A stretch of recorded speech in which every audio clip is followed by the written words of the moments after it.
000. The gunfire roared outside the window. Clusters of dazzling brilliance erupted continuously from the dark red clouds, and the ground shook violently as if being forcibly dragged away by a group of irritable wild horses. Destroyed this vast building, forcing the ground to bulge and collapse in many places, and the ceiling also cracked countless dense gaps. From those grinning openings, wisps of choking smoke and dust floated down, and the tiny particles floated in the air, dimming the vision. In such a doomsday scene, the middle-aged man in a white coat and unilateral glasses did not run away in a panic like other researchers who passed by. Instead, he went upstream and walked into the depths of the building step by step. This place used to be the country's most secret research institute, and this middle-aged man was the director of this research institute. Before the Great War, he enjoyed a high reputation, and even the most conflicted enemy country had to admit that he was profound in academics and had made great contributions to human exploration of nature. After the outbreak of the war, as a leading figure in the academic circle who presides over the research and development of cutting-edge technology, he has received widespread attention from all countries of the world. But now that the war has been going on, the outcome is clear at a glance. For him, everything before is no longer important. Honor, achievement, and even life will be gone, and the things that were once cherished are now completely worthless. Obsession is still tormenting him. That is the parallel universe shuttle plan.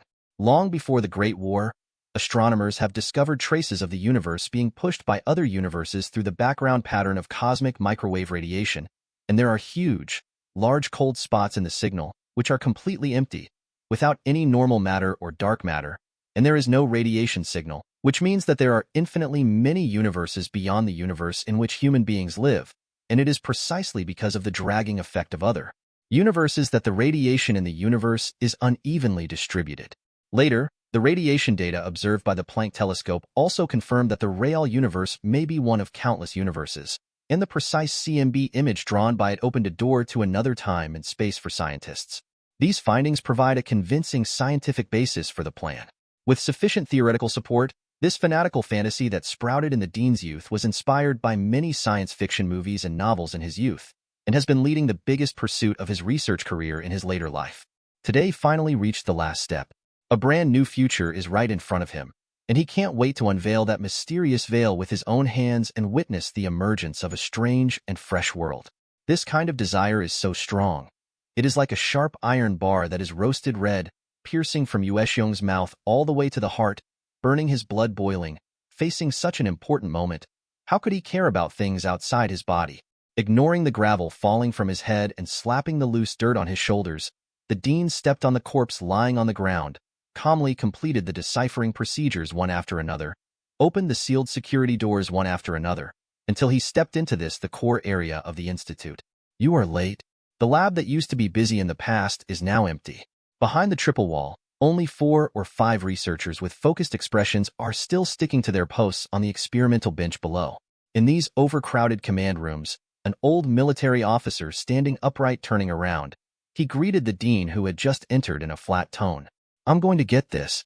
The dean's withered cheeks twitched, and he smiled in return, and opened the miniature safe that he carried with him. The box was opened, and a faint light radiated outward like a dream. In the light, the old general saw an oval golden gemstone placed on the blue velvet. 10 years of research, 300 volunteers sacrificed, tens of billions of dollars were invested, and finally this trivial discovery was made. We don't know how it came to our world through the barrier of time and space. Except for the superficial physical characteristics, even the basic parameters and uses cannot be measured. But this proves that my theory is operable. Unfortunately, politicians will not understand how precious this is. Almost all the committee members went berserk at the hearing. I would like to thank them for not issuing an arrest warrant on the spot, but I feel that I am needed here more, and I should bring it back to witness the last moment together. The dean sighed, holding up the jewel high up like a golden ball flame.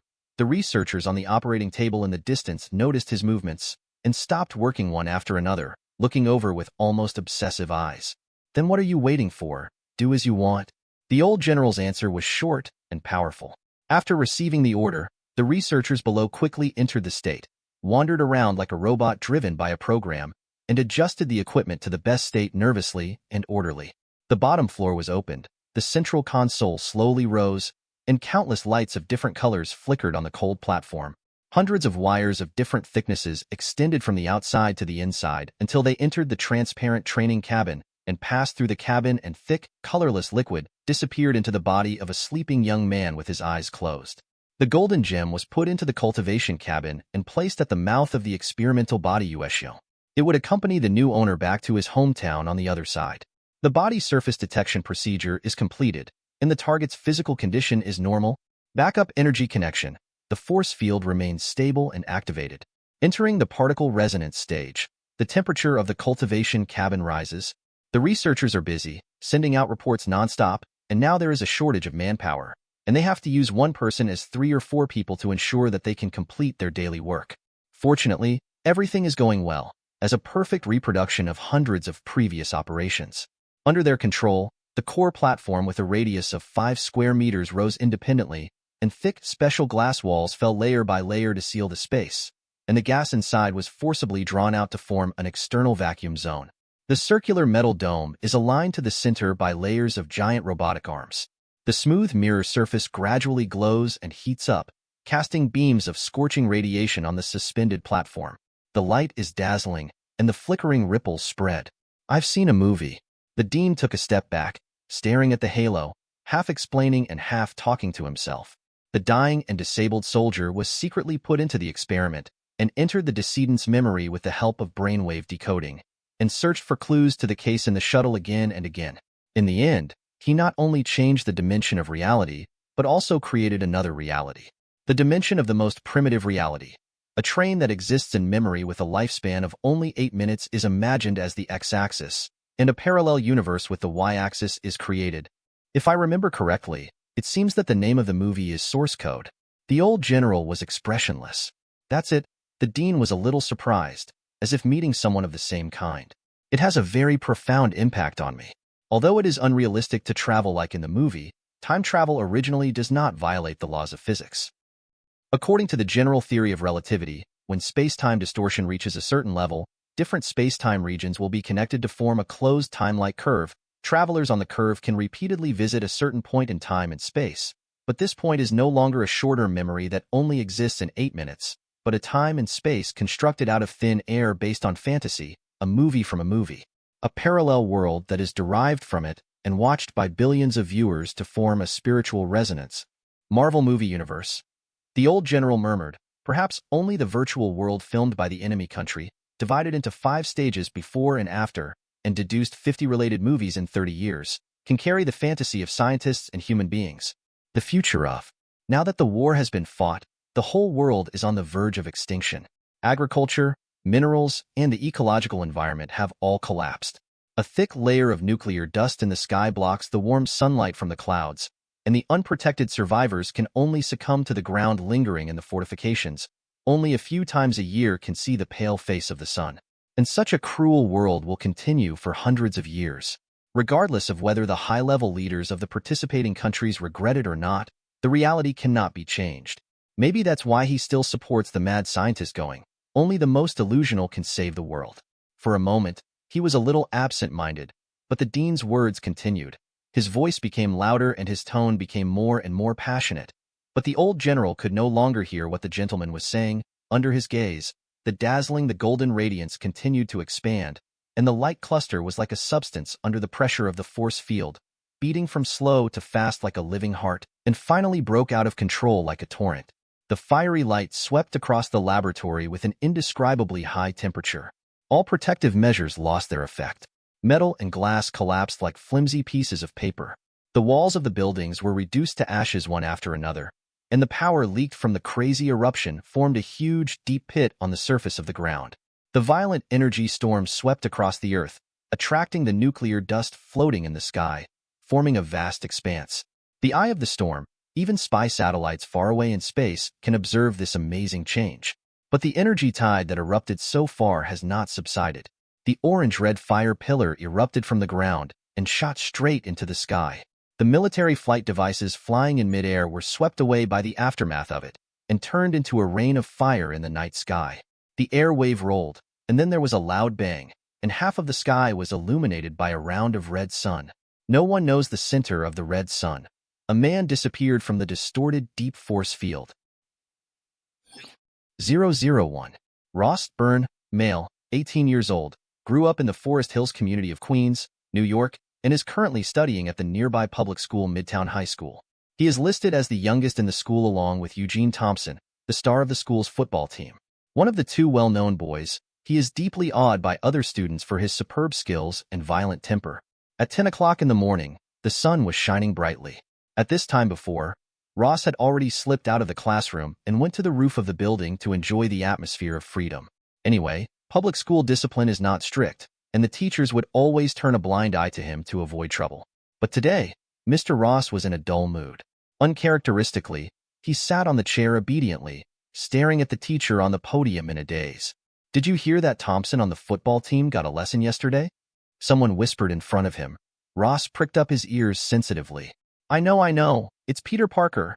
He threw his lunch in Thompson's face in the restaurant and then beat him up in the hallway. Thompson's rant could be heard all over the building. But Parker didn't even touch the hem of his clothes. Instead he stumbled. "It's unbelievable, that big nerd. That little Parker knocked down the most ferocious bull on the football team. He must have worked hard on himself. Maybe I should learn from him." The students in the front row were attracted by campus gossip, and they lowered their heads and whispered. But the more they chatted, the more incoherent they became. From guessing whether Parker took a risk of taking doping, to whether Thompson had too much fun the night before and made his feet go soft, and fabricating rumors about the two of them out of thin air. Ross sat on the back seat and watched a bloody youth drama being fully formed in front of his eyes. "It's all bullshit," he muttered softly, and the memory of that scene came back to his mind. Peter offended Thompson and was chased by the latter into a scuffle in the corridor. A fight that should have had no suspense had an unexpected result. The nerdy Peter's movements were as fast as lightning, but his skills were as good as Ross's. Thompson was beaten helplessly. Such an opponent, how should I resist it? Ross pulled out a few hairs in distress, his eyes cast forward involuntarily. Sitting not far away is the young and beautiful Miss Watson. Her classmates like to call her Mary Jane. This girl is quite beautiful, tall and hot. She has bright red hair and looks very friendly. I have tried to pursue her, but this little girl has never been as keen on messing around as other beautiful girls who are a bit capitalized. She always has a sweet smile and calmly draws the attention of her admirers. Sighed. Maybe she will become a big star on Broadway in the future, standing on the stage that everyone looks up to and singing with a beautiful voice. Ross wanted to get close to her, but he was also overwhelmed by Mary Jane's coquettish eyes every time. Now is not the time to think about women, Ross told himself silently. Over Mary Jane's shoulder, at the front desk near the podium, sat the center of the conversation, Peter Parker. When Ross looked over, it was as if Peter had an eye in the back of his head. He sensed it almost immediately and turned his head, smiling at Ross. Immediately, a chill came over his body. Ross retracted his eyes like an electric shock, and at the same time couldn't help shrinking his neck. You know, in this school, besides poor Thompson, the person who usually gets along with Peter the most, Mr. Byrne is also an important member. Now that Thompson is down, Ross seems to have a dark future. I must not fall down in shame like Eugene. Maybe I should be prepared and save money to buy a weapon for self-defense. Without thinking about the consequences, Ross pondered in his mind and turned his eyes to the students who were chatting in the front row. Presumably, they must be able to contribute their wallets for their own honor. After school, Ross puts ideas into action. $20 each, thank you very much. Under his threat, the mournful classmates gave generously and handed over the green source of evil to the kind Ross for safekeeping. But the number is still insufficient. Ross is under 21 years old, just old enough to hold a long gun. If he wants a pistol, he must buy it from the Mexicans by the sea. And he still hasn't made up his mind whether to do it or not. Despite the many worries, his mood quickly improved when he held green Hamilton's $10 bills in his hand. Until the screams sounded. Look, Spider-Man! Ross froze for a moment, then remembered the superhero that appeared recently before he could escape. A masked monster in a red and blue uniform dragged a long cobweb from the sky and knocked him down cleanly. Look who this is, the villain Ross from Midtown High. Sorry for being so rough on you. But it's better for me to be tough so that the children won't be scared by you, remember. Be kind to your classmates. Spider-Man threw down a few words of warning vigorously and then flew away under the admiring eyes of the victim. As for the unlucky robber, he was completely forgotten in the silent alley. It was getting dark, and the comatose people hadn't woken up yet. Suddenly, a light flashed in midair 10 feet above the ground, and a huge ball of lightning silently emerged from the void. rotating quietly with hundreds of millions of volts of high voltage, and the golden light flickered erratically. It illuminated the surroundings as brightly as day, and this group of lightning appeared so strange in the dark alley. It was not a normal phenomenon in nature at all, but seemed to be controlled by some mysterious force. After being suspended for tens of seconds, it suddenly plunged headlong into the unconscious body on the ground, as if it had spotted a target. Well, under the impact of a huge external force, the unlucky ghost named Ross immediately opened his eyes. The moment of severe pain almost made him bite his teeth. The veins on his forehead burst out for no reason, and his mouth opened to the maximum, but couldn't make a sound. With a click, the dust flew up, and the nearby electric poles were broken by the invisible force, and countless tangled and densely packed cables were torn apart abruptly. After being smashed into meat paste by the collapsed pole, a group of sparrows started up on the dilapidated buildings on both sides of the alley. They twittered and chirped in a hurry, and flapped their wings in a hurry to fly into the night sky. Finally, the ground shook violently, and the alley returned to darkness. 002. When I woke up again, it was already the next morning. The temperature is 9 degrees Celsius, which is about 48 degrees Fahrenheit. The wind force is 2 to 3, and there is no one staying within 50 meters, or 160 feet. Enduring the dizziness and tingling of the brain caused by reincarnation, Ross, while digesting the scattered memory fragments, while silently observing the environment, he quickly came to a conclusion. That's right, New York in early May is roughly like this. It is impossible for any power to create such a realistic environment on a large scale. The environment, even the oblique angle of incidence of the sun in the morning and the fine sounds of the wind blowing through the leaves and hitting each other, are completely imitated. In this way, the idea of the research institute was really realized, and his consciousness traveled across time and space to a new world, a place with superheroes and mutants. After being silent for a while, he stood up from the ruins and looked around at the mess. Ross took a few deep breaths slowly to let his thoughts settle down, and the previous memories slowly came back to his mind. In the original world, he used to be the best agent in the military intelligence department.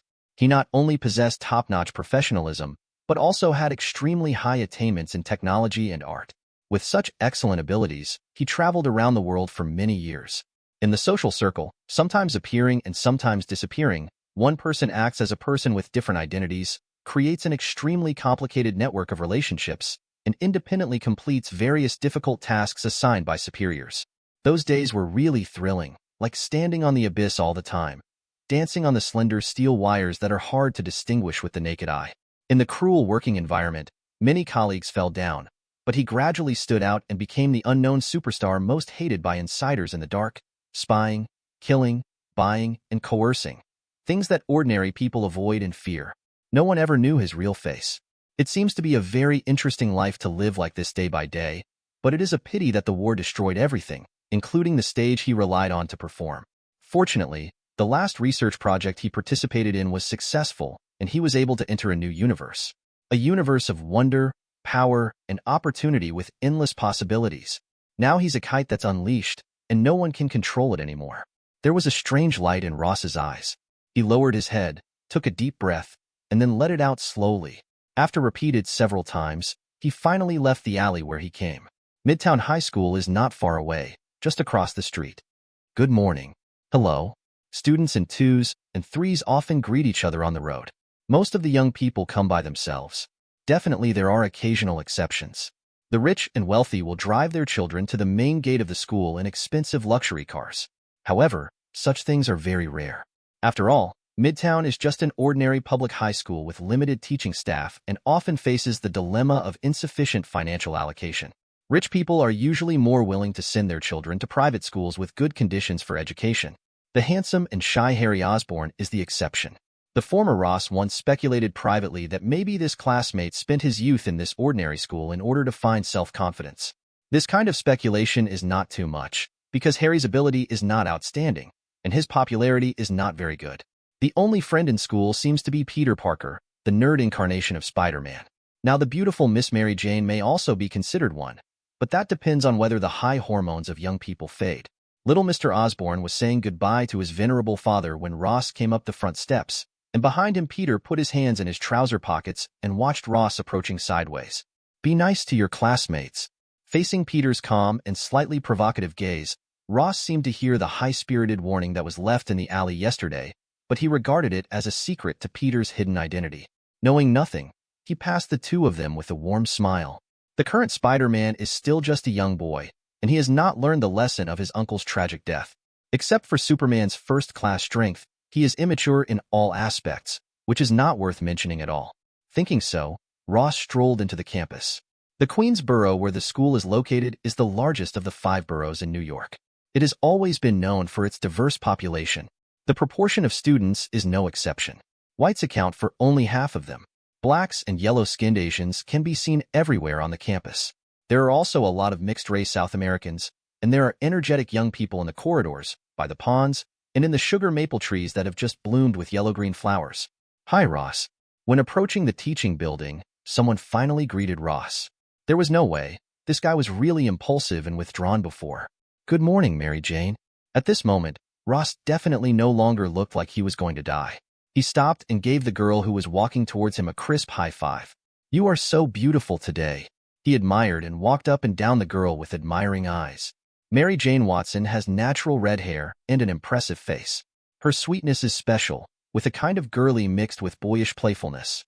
According to strict aesthetic standards, she is almost the same as the word beautiful, gorgeous has no predestined relationship, but it is refreshing and pleasant, just like the spring breeze in May at this moment, full of charming and decent femininity. "Well, I cut it myself, and it only cost $35. She turned around briskly, showing Ross her favorite work, not the complicated beadwork and embroidery that other girls are flocking to.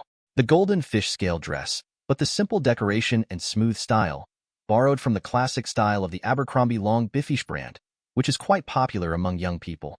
The soft chiffon and the hanging silk are slightly calm and dignified. Sensation and her baby face form a wonderful chemical reaction. This is a sincere girl, a little vain but not excessive.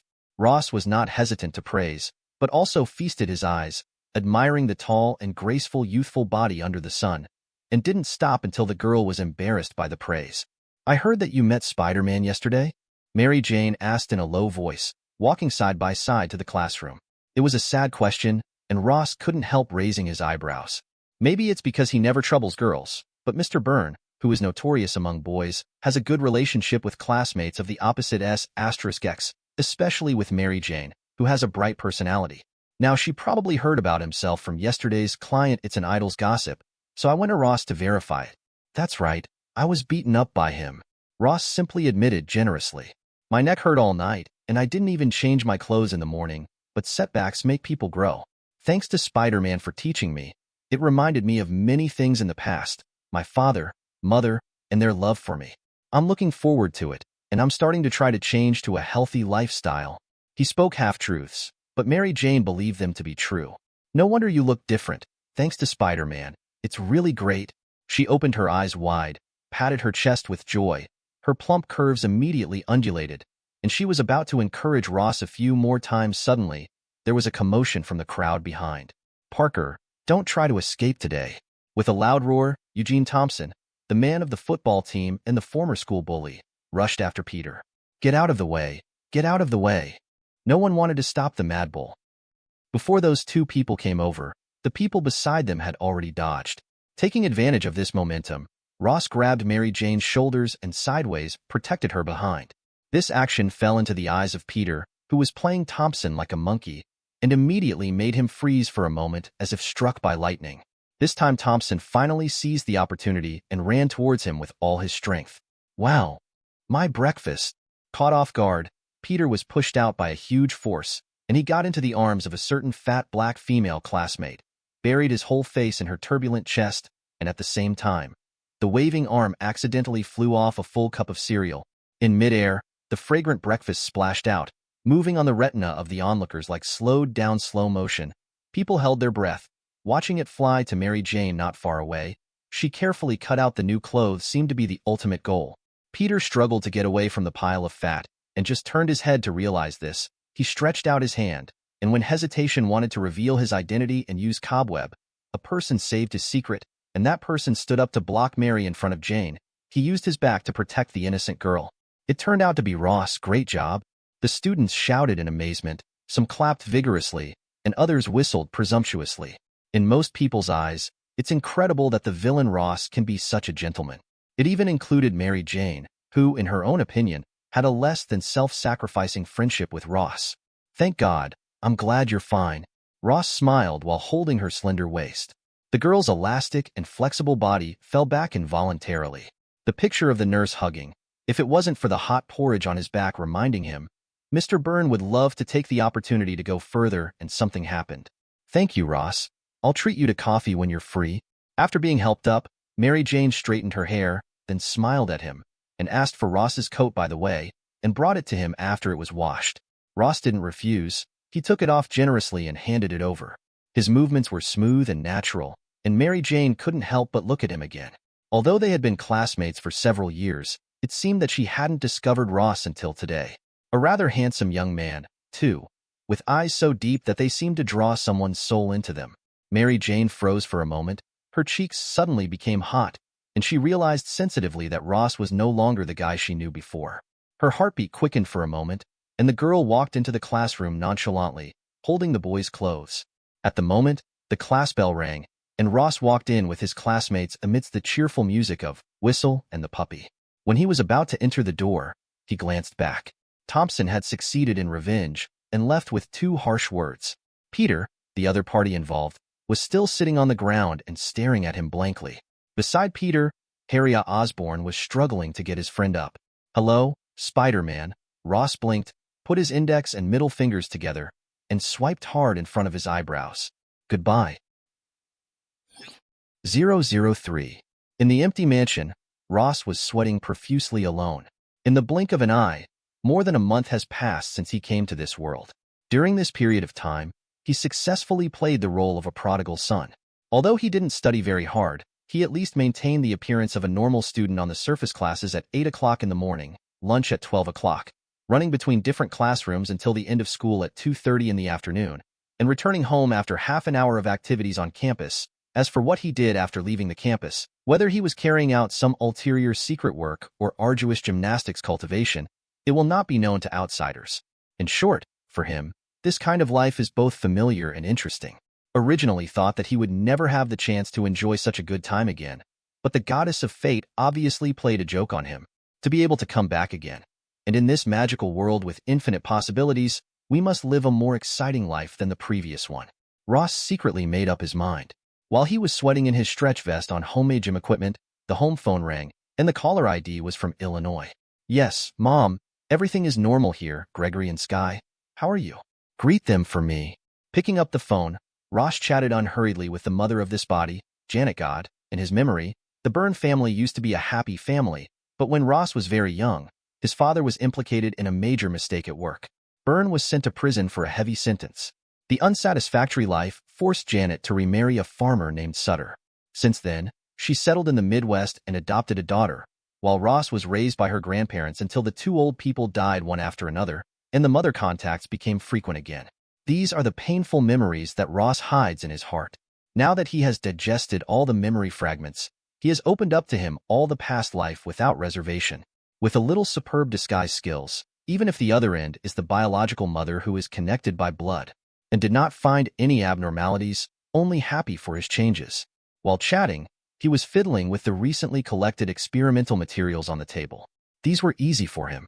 A person who can deal with the world's top scientific circles for many years to spy on secrets originally possesses a very high level and broad vision. The ability to start is even higher than most academicians of the Academy of Sciences. The lengthy call full of affection did not end until half an hour later.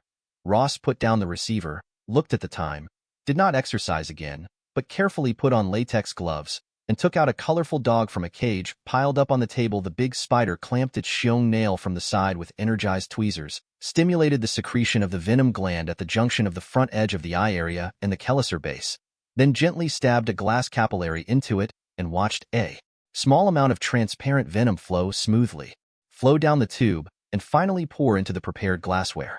Spider number 13, codename Screaming, its main lineage is the combination of the brown recluse spider and the spider spider, and has implanted the gene fragments of the bullet ant and the box jellyfish. Currently, the venom is purified by gauze filtration and then dried. But it's not enough. Ross concentrated on taking notes, finishing the procedure until the vial was frozen in the refrigerator before relaxing.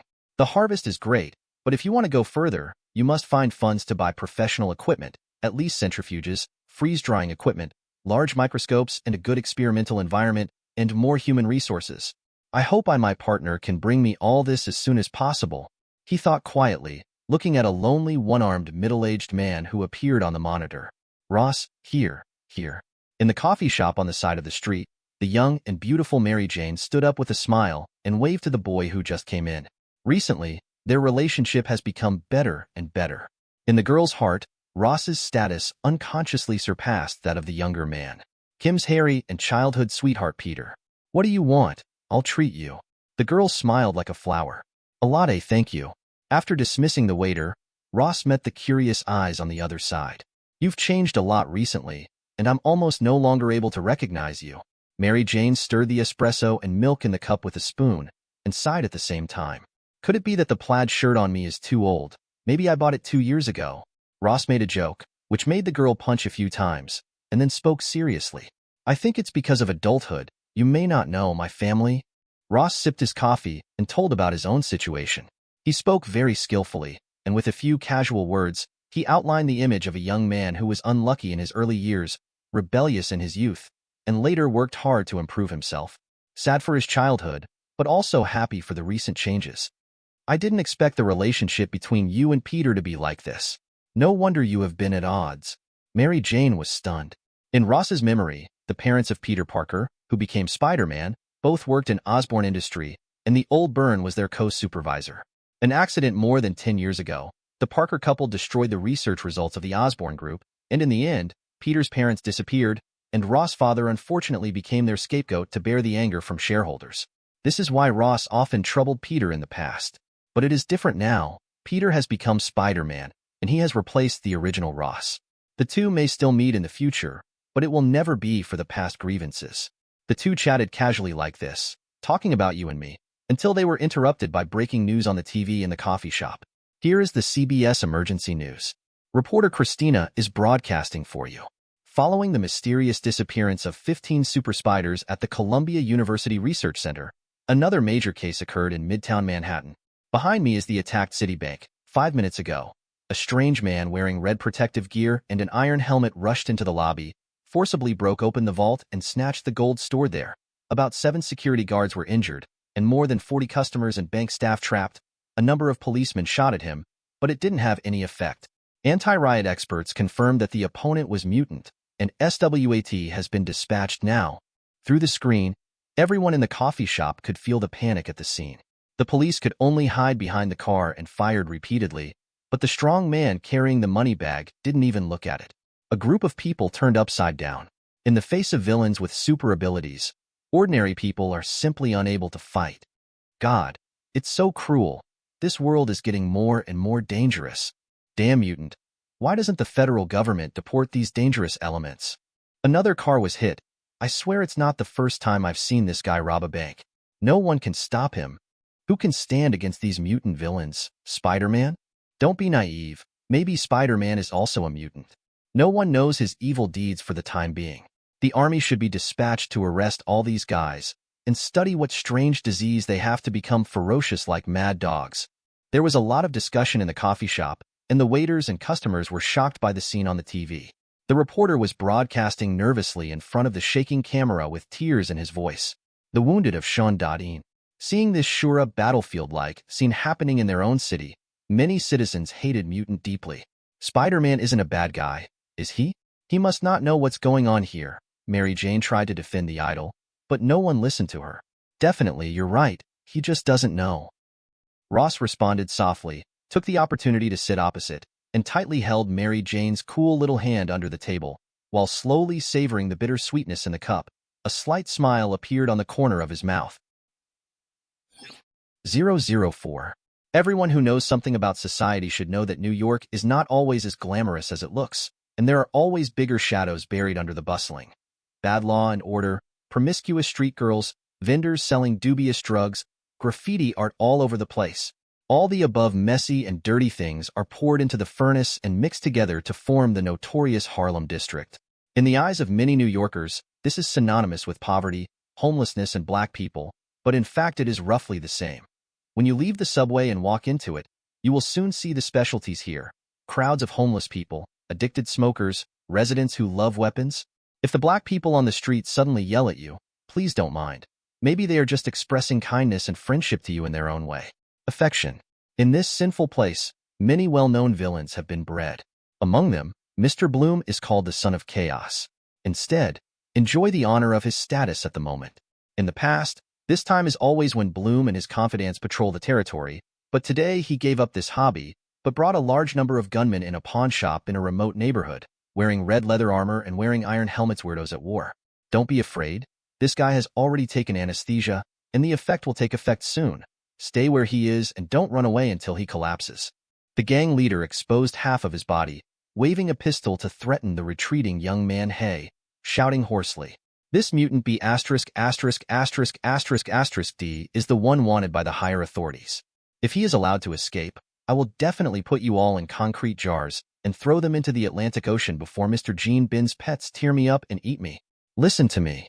Have you arrived yet? Clear. Follow orders. The subordinates all had bitter faces, but they had to bow their heads and work hard. Who doesn't know the name of the underworld emperor Gene Bin? Compared with the super criminal who used blood and black money to control the gangsters across the country, Bloom is just a dog in his captivity. He messed up the mission assigned by him, so he probably won't die. It was very enjoyable. If I want to keep myself and my family alive, I can only risk my life and rush forward.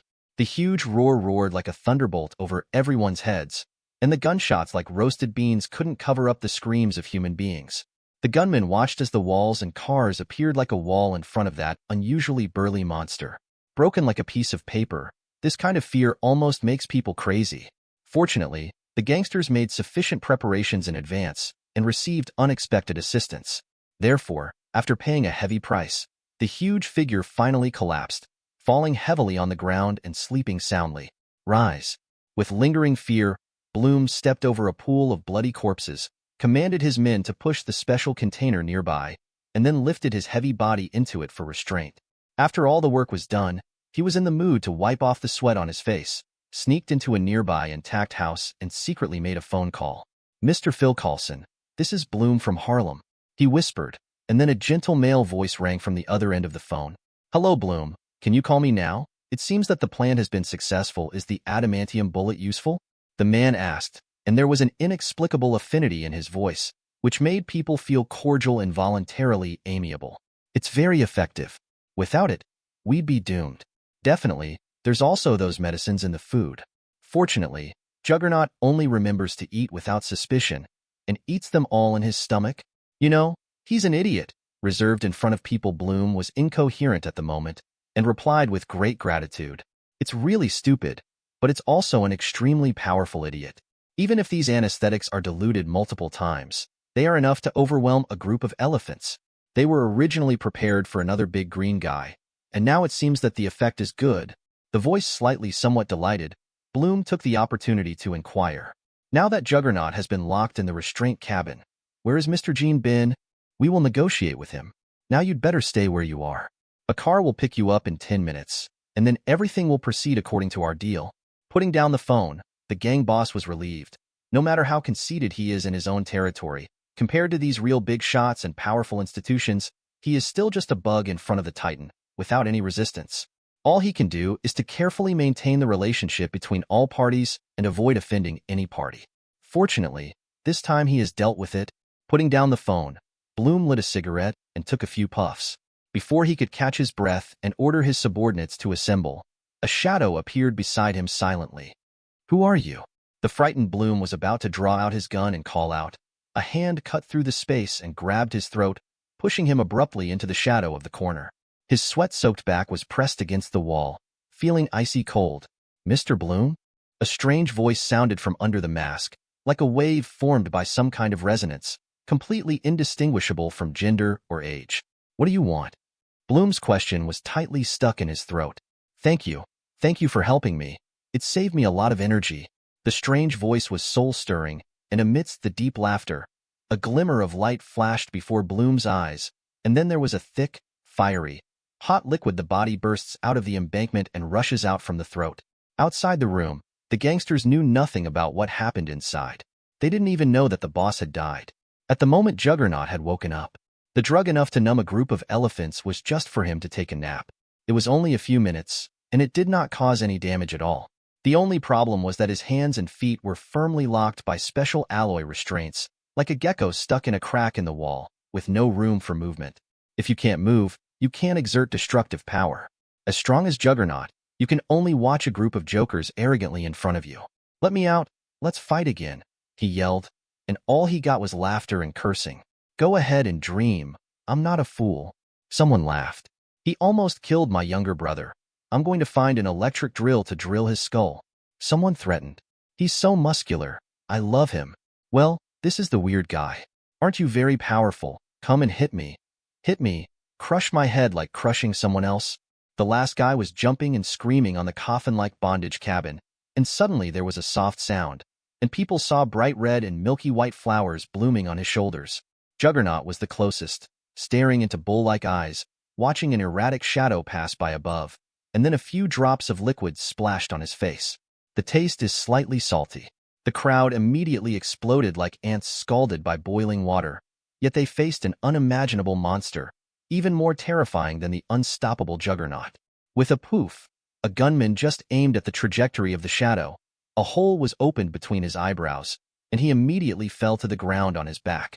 Almost at the same time, the breeze bypassed the lasing bullets and lightly brushed over the chest of another thug. Before the man could react, his companion saw blood drenching his body. "What is this? Spider-Man? The uniform is wrong." The thug's last thoughts stayed in the unanswered thoughts, and then the whole world spun and sank into eternal darkness.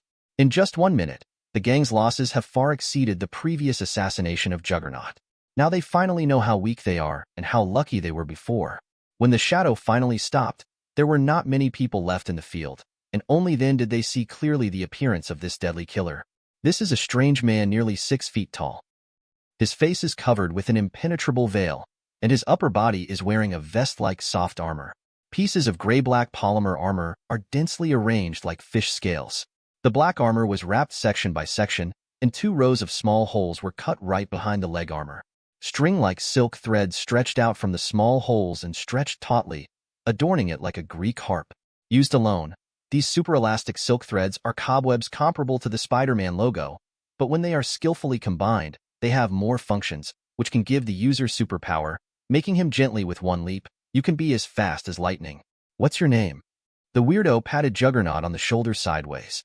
"Coin Marco," said Juggernaut in an assertive voice. "Let me out quickly, I need to pee. Follow me from now on, I won't treat you badly." The weirdo solicited as if no one else was around, and the remaining gunman took advantage of his distraction and moved cautiously towards the door. Just a few more feet to escape the gate. They were dreaming sweet dreams when they suddenly heard a few crisp sounds behind them. Then a giant jumped up and raised the restraint pod with one hand. Bloom's deputy is one of the survivors. He swears that he has never seen such a terrifying monster before today. Juggernaut's face is full of tyranny and fury, just like a prehistoric giant bear. Behind him, there is a shadow standing leisurely on the wall. "Sheen, can you see something?" Not long after the two of Juggernaut left, several people in black uniforms came looking for them following some kind of guidance. A cold-faced man wearing special goggles asked the red-haired beauty beside him. The woman nodded, then half knelt down, closed her eyes, and pressed on the forehead of a corpse. Under the detection of her spiritual power, scenes that happened not long ago loomed in her mind. "It's Juggernaut. He came here to sell dirt. The shopkeeper betrayed him. Gene Bean's people got him under control. How did you do it?" Before the man could speak, a black woman with long white hair in the sky asked the riddle in his heart on his behalf.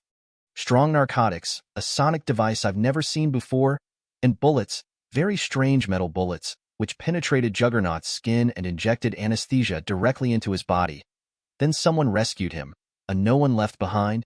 The red-haired beauty tried her best to explore, but she got less and less information, and beads of sweat soon formed on her forehead, so she had to let go and give up. "Sorry, Scott, that's all I've seen," Jean said apologetically. "It's okay. Don't use too much force." The man Scott quickly supported her. Just when a few people were wondering, an invisible force hung down from the sky and connected to Jean's consciousness. "Let's go. The people from S.H.I.E.L.D will be here soon. The professor told us to go to Canada, where our compatriots have just been discovered. As Chin said, she boarded the flight device hidden nearby with others. When she was about to board the plane, she suddenly turned her head and looked into the distance for a moment. Focus on yourself. 005. The appearance and disappearance of Juggernaut did not have any impact on the lives of ordinary citizens. People always focus on their own path and never stay too much in the field beyond the scope of understanding ability. Thanks to this, after some secret operations afterwards, Mr. Juggernaut Coin Marco, whose appearance changed drastically, obtained a temporary identity and moved into Ross's house in the name of a distant relative, and followed his cousin and Mary Jane into the family Grantley, a well-known restaurant in Queens, ordering all kinds of food without any scruples. Is this Ross's Canadian cousin? Peeking at Marco, who was struggling at the other end of the table, the girl who was invited by Mary Jane leaned her head over and made a very unkind comment in a low voice. Looking at his neck and thighs, I think he must have been a pro wrestler or a lumberjack in Canada. He looks nothing like Ross. I totally agree. The Ross now is the same as before. MJ is really lucky. Another girl clasped her hands tightly in front of her chest, ignoring her companion's eyes, and looked ecstatically at the corner of the restaurant, in front of the piano over there. Ross is waving and serenading a light-hearted, lyrical song. As a well-trained special professional, his skills are pure and proficient, and his movements are completely controlled by his heart. When he is soothing, and when he is aggressive, he is aggressive. The transitions are very natural and smooth. In his after the performance, the diners gradually attracted their attention. They stopped talking and turned to listen quietly. At this time, the flowing notes seemed to be transformed into a quiet and distant river, carrying a boat of tourists. Next, ride the soft spring breeze across the vast and endless grassland. It was not until the end of the song that people seemed to have regained their souls and called heaven back to the earth amidst warm applause. From a distance, Mary Jane leaped forward amidst the applause and embraced tightly with Ross, who walked back to her place. In another corner of the restaurant, the two boys who sneaked and sneakily followed, not to mention how bored they were. Damn playboy. Mary Jane must have been deceived. This is not the real him. The former villain is his true face. Harry Osborn widened his eyes, clenched his fist, and slammed the table. He told Mary Jane, at first, I had a good impression, and I once used Peter's guidance to pretend to be the kind of knowledgeable person that girls like to strike up a conversation with her. Unfortunately, the good times didn't last long, and all my feelings disappeared in front of Ross, who suddenly entered. For little Osborn, it was a modest blow. Fortunately, there was Peter by his side. No matter what the time, this buddy was always by his side the first time. He was indeed a villain before, but didn't we see him go to universities and libraries many times during this period? Maybe he really came to his senses after being frustrated, as Mary Jane said. Peter comforted Harry listlessly, but he couldn't let it go. If he had known that punishing Ross would have such consequences, would Spider-Man follow him after school that day and give him a hard blow? Every time he thinks of this, Peter is always extremely depressed, and even forgets his original plan to participate in a wrestling match to get a bonus. Not to mention the little troubles of the two boys, Ross returned to his seat and chatted happily with the girls. When the conversation was in full swing, the phone rang suddenly, and a name displayed as Kurt Connors appeared on the screen. Sorry, excuse me. Walking to the smoking room, just as he answered the phone, a middle-aged man's voice immediately came from the receiver with ecstatic excitement. Ross, it worked. The formula you said worked. Thanks for the chemical formula you provided. God behold, we really invented a human body strengthening potion. I've always trusted your ability, Doctor. The corners of Ross's mouth were slightly pursed, and his slender fingers flicked in the air a few times, fully showing his good mood. Now, tell me how the preliminary experiment works and whether there are any abnormal reactions. He spoke softly, with a calmness beyond his years in his tone, and anyone who heard their conversation would think that Ross, who was leading the conversation, was the older one. And the truth is just the opposite. Under the influence of Ross, Dr. Connors on the other side of the phone quickly calmed down and began to report the situation to him with the attitude of treating his boss. We compared two groups of experimental mice. The group injected with the drug ran 20 miles at a time within a limited time, while the non-injected group only ran 5 miles. Mice like to run, and the 5-mile data seems normal. It is very normal, but the group with strong data is far more than 4 times the highest index, which is by no means what any stimulating drug can do.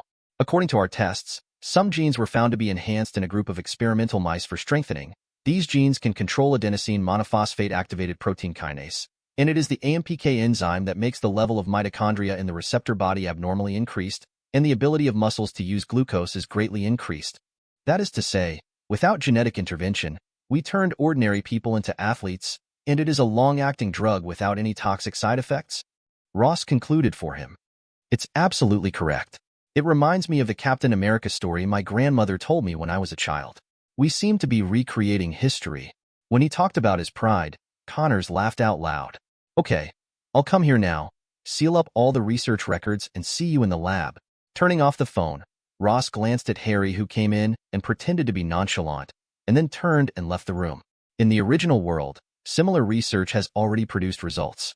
Ross once disguised himself as an intern and sneaked into the laboratory, and even participated in the research and development process. Now it is not difficult to reproduce the process. What's more, he still has 15 super spiders in his hand, which can provide certain special substances to further shorten the research and development process. The bait has been cast, and the next step is to see when the hungry fish will take the bait. With a pleasant smile, Ross and Harry brushed past each other. 006. The State University of New York is the largest university in the United States and even in the world. It has 64 campuses, nearly 470,000 students, and more than 80,000 faculty members. Due to historical reasons, its colleges are scattered throughout New York State, and some are located in clusters. Among the mountains, some are adjacent to the beach, some are in the bustling city, and some are built in the quiet countryside. What Ross is going to is a research institute established by the School of Systems Medicine and Biomedicine in the Brooklyn area. It was there that Dr. Connors made his proud discovery. Along the way, Ross drove, Mary Jane and Juggernaut walked together, and there were two curious little tales behind Peter and Harry. After more than an hour's trek, they arrived at the research institute, passing a lush tree-lined road, and the two cars were in front of each other, stopped in front of an iron-gray old building. Dr. Connors was my father's colleague during his lifetime. They went to university together, worked together, and had a deep friendship. They once made significant contributions to cross-species genetics and biological genes. Later, they left due to physical disabilities due to accidents. Osborn came to the university for teaching work, and we made some discoveries in biopharmaceuticals a few days ago. So we conducted this experiment together. God bless. The prospects are not bad. Ross explained to Mary Jane casually, ignoring the two cheeky eavesdroppers behind him. As for Juggernaut, he never cared about anything other than money and food, and he went wherever Ross was. Soon a silver-haired, one-armed middle-aged man appeared in front of them with several interns. This was Kurt Connors. Ross, you are finally here. Seeing the waiting guest coming to the door, the doctor immediately stretched out his only left arm to give him a warm hug. It's nice to meet you, doctor, but I think you must have something more exciting for me. Can you explain it to me? Ross looked him in the eyes and got straight to the point. Definitely. The doctor agreed without any delay. As an outdated scientist, Kurt Connors once had a glorious life, with funds and honors at his fingertips, but a major accident more than 10 years ago changed everything, turning a high-spirited academic star into a complete loser. When he was down and down, the academic theories continued to advance and younger newcomers began to replace the position of the seniors. When he finally struggled out of the quagmire, he realized that he had fallen behind. Not only did he lose arms, and the halo shrouded in the head is also forgotten in the past. This kind of predicament is definitely unacceptable to Connors. He has to rise up again to get back what he lost, and the appearance of his old friend's son happened to provide him with an unexpected opportunity. Now he deeply understands that once the opportunity comes, he will don't miss it. Look at these materials, these data. They have faithfully performed their duties and presented us everything that happened in the experimental body. Pointing to the rows of monitors, slapping the thick report, the hair the doctor, who was disheveled and had black eye circles, was extremely excited at the moment. We selected a total of 40 mice for injection. The universe level of the observation area should be set to the two aspects of motor ability and autophagy. Among them, the drugs injected into 20 mice were specially prepared to make them in vivo, because the autophagosomes around the tissues that will be recycled are fluorescent green. According to observations, the number of autophagosomes in the muscles of mice increased by 400% after a period of treadmill exercise, which means that the body's ability to resist diseases has been greatly enhanced, and it can prolong life. Peter followed his words in a low voice behind Mary Jane. That's right. Connors gave him a slightly surprised look, as if he had just discovered his existence now, while he ignored the other two without even looking at them. These terms are easy to understand for nerds and scholars, but too difficult for Mary Jane and Harry, who stared blankly at the beautiful female and turned behind Connors in wordless silence, and Harry then he began to gnaw his fingers anxiously. Seeing their embarrassing confusion, to avoid embarrassment, Ross used the most simple description to popularize their science knowledge. Autophagy refers to a process of destroying and recycling redundant and malformed proteins and other cellular components. It can be understood as helping whales to remove barnacles, whale lice, and parasites. Whales use this small fish to clean up for harmful organisms attached to the body. Biologists believe that autophagy has a similar effect, which can remove damaged mitochondria and help humans prevent the invasion of many diseases. They may have arisen as the body evolved to cope with nutritional deficiencies, but they are also involved in processes such as eliminating bacterial infections and slowing the onset of neurological diseases such as Alzheimer's. Interestingly, autophagosomes also seem to delay aging. It is conceivable that once the new drug passes the test, how broad the prospect will be. As one of the developers, Dr. Connors has rich experience and has already realized this in advance. Another person with a keen eye is actually Harry, who has been silent since he came to the Research Institute. After listening to Ross' explanation, he immediately had a series of associations. So, you have developed a human body strengthening potion? Harry couldn't help interjecting and asked. At this moment, the unhappiness caused by the girl's failure in the competition quietly faded into the background, and the instinct of the son of an entrepreneur took the upper hand. He suddenly remembered father's company appears to have similar plans. According to the news he inadvertently received from his father when he answered the phone, Osborn's human body enhancement program seems to be in trouble recently. Ross gave him a meaningful look, shook his head, and rejected the guess. It's not what you think, he explained to Harry, and also to Dr. Connors, who was expecting too much at the moment. Pharmaceuticals only increase the basic quality of the human body, enabling related genes to be turned on and activated. Under the action of these genes, muscle cells release a large amount of enzymes during exercise, allowing muscle cells to burn calories and obtain additional energy.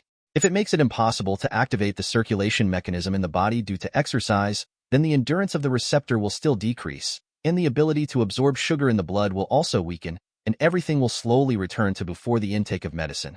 This is after all not the magic drug that Captain America used. It still has its limitations. Harry nodded. This time he understood.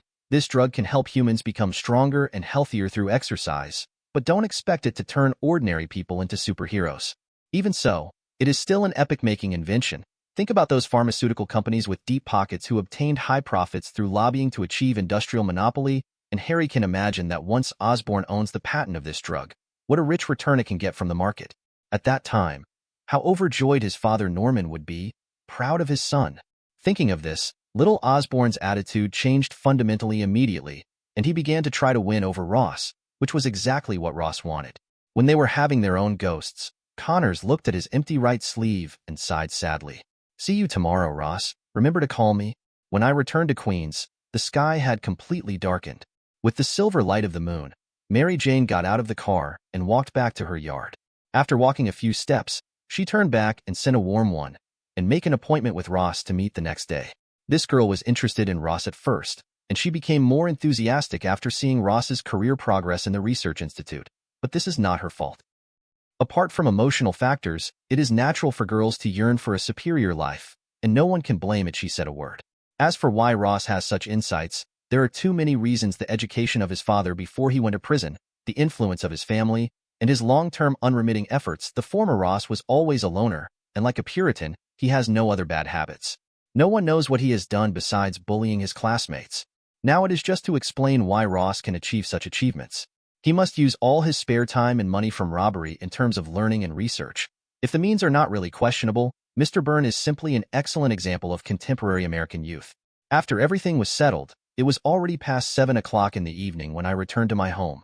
Although Juggernaut was hungry and clamored for food, Ross didn't plan to cook by himself, so he bought a lot of hamburgers outside to fill his stomach. Continue to adjust the new model equipment. Why do you do those troublesome things? With this, we will not be short of money.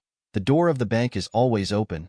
Juggernaut sat on the floor not far away, holding a burger and munching while watching Ross asked angrily about the equipment in his hand. It was a semi-finished combat suit. Compared with the previous model, It looked like a ball of ooze, which could be kneaded and kneaded into various shapes at will.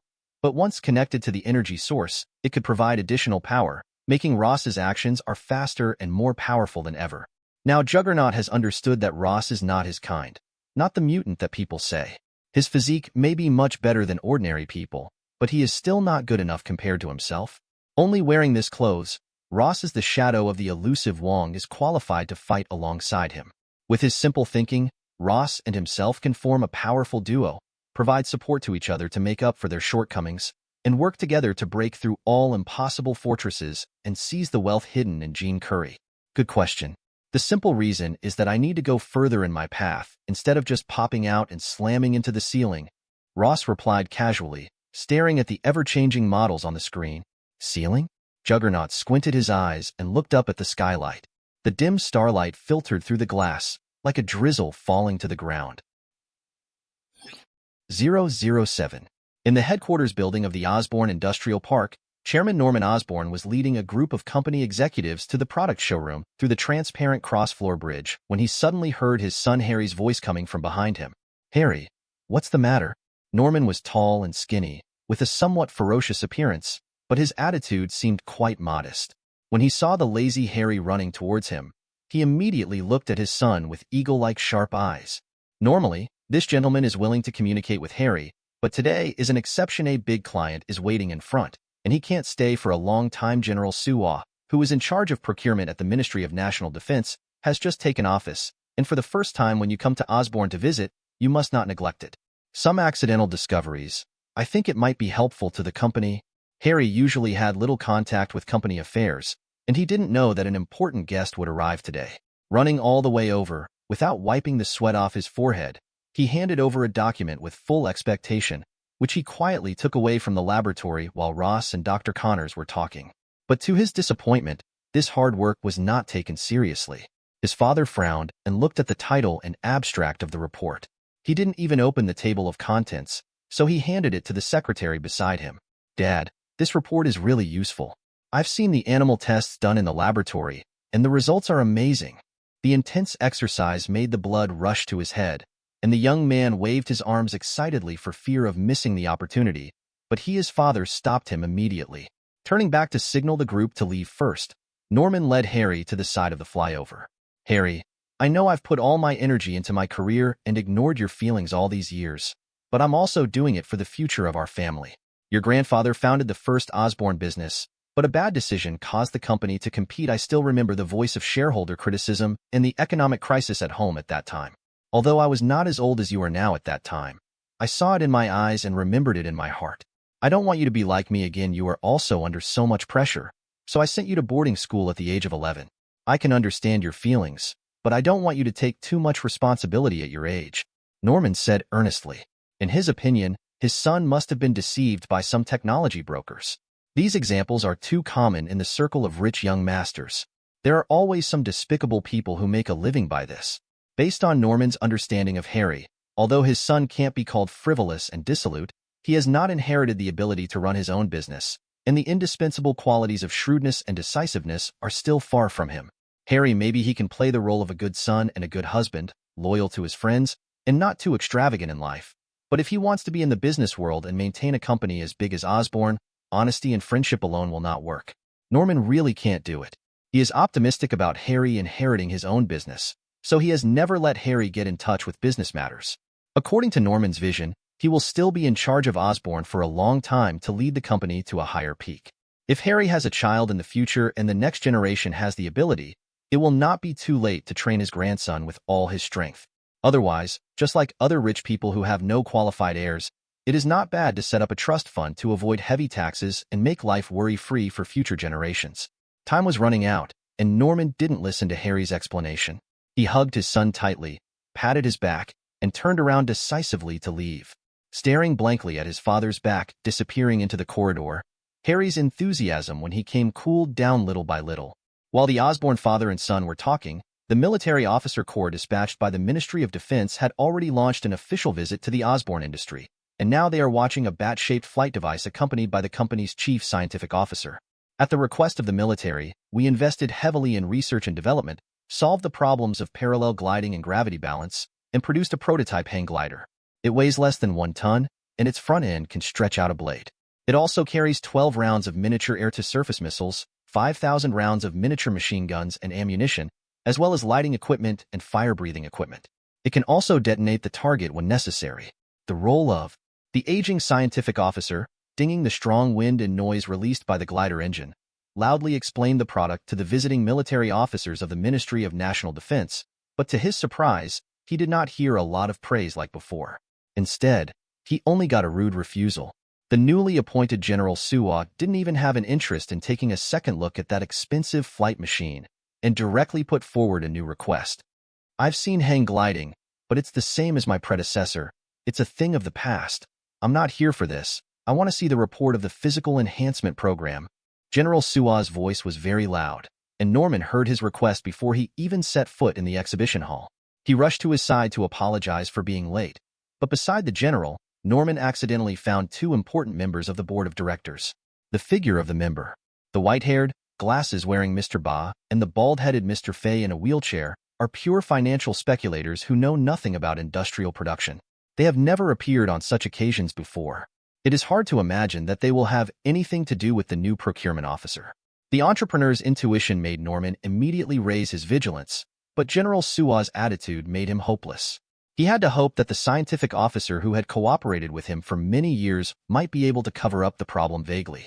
We subjected the rats to vapor inhalation experiments, and their physical strength increased 8-fold.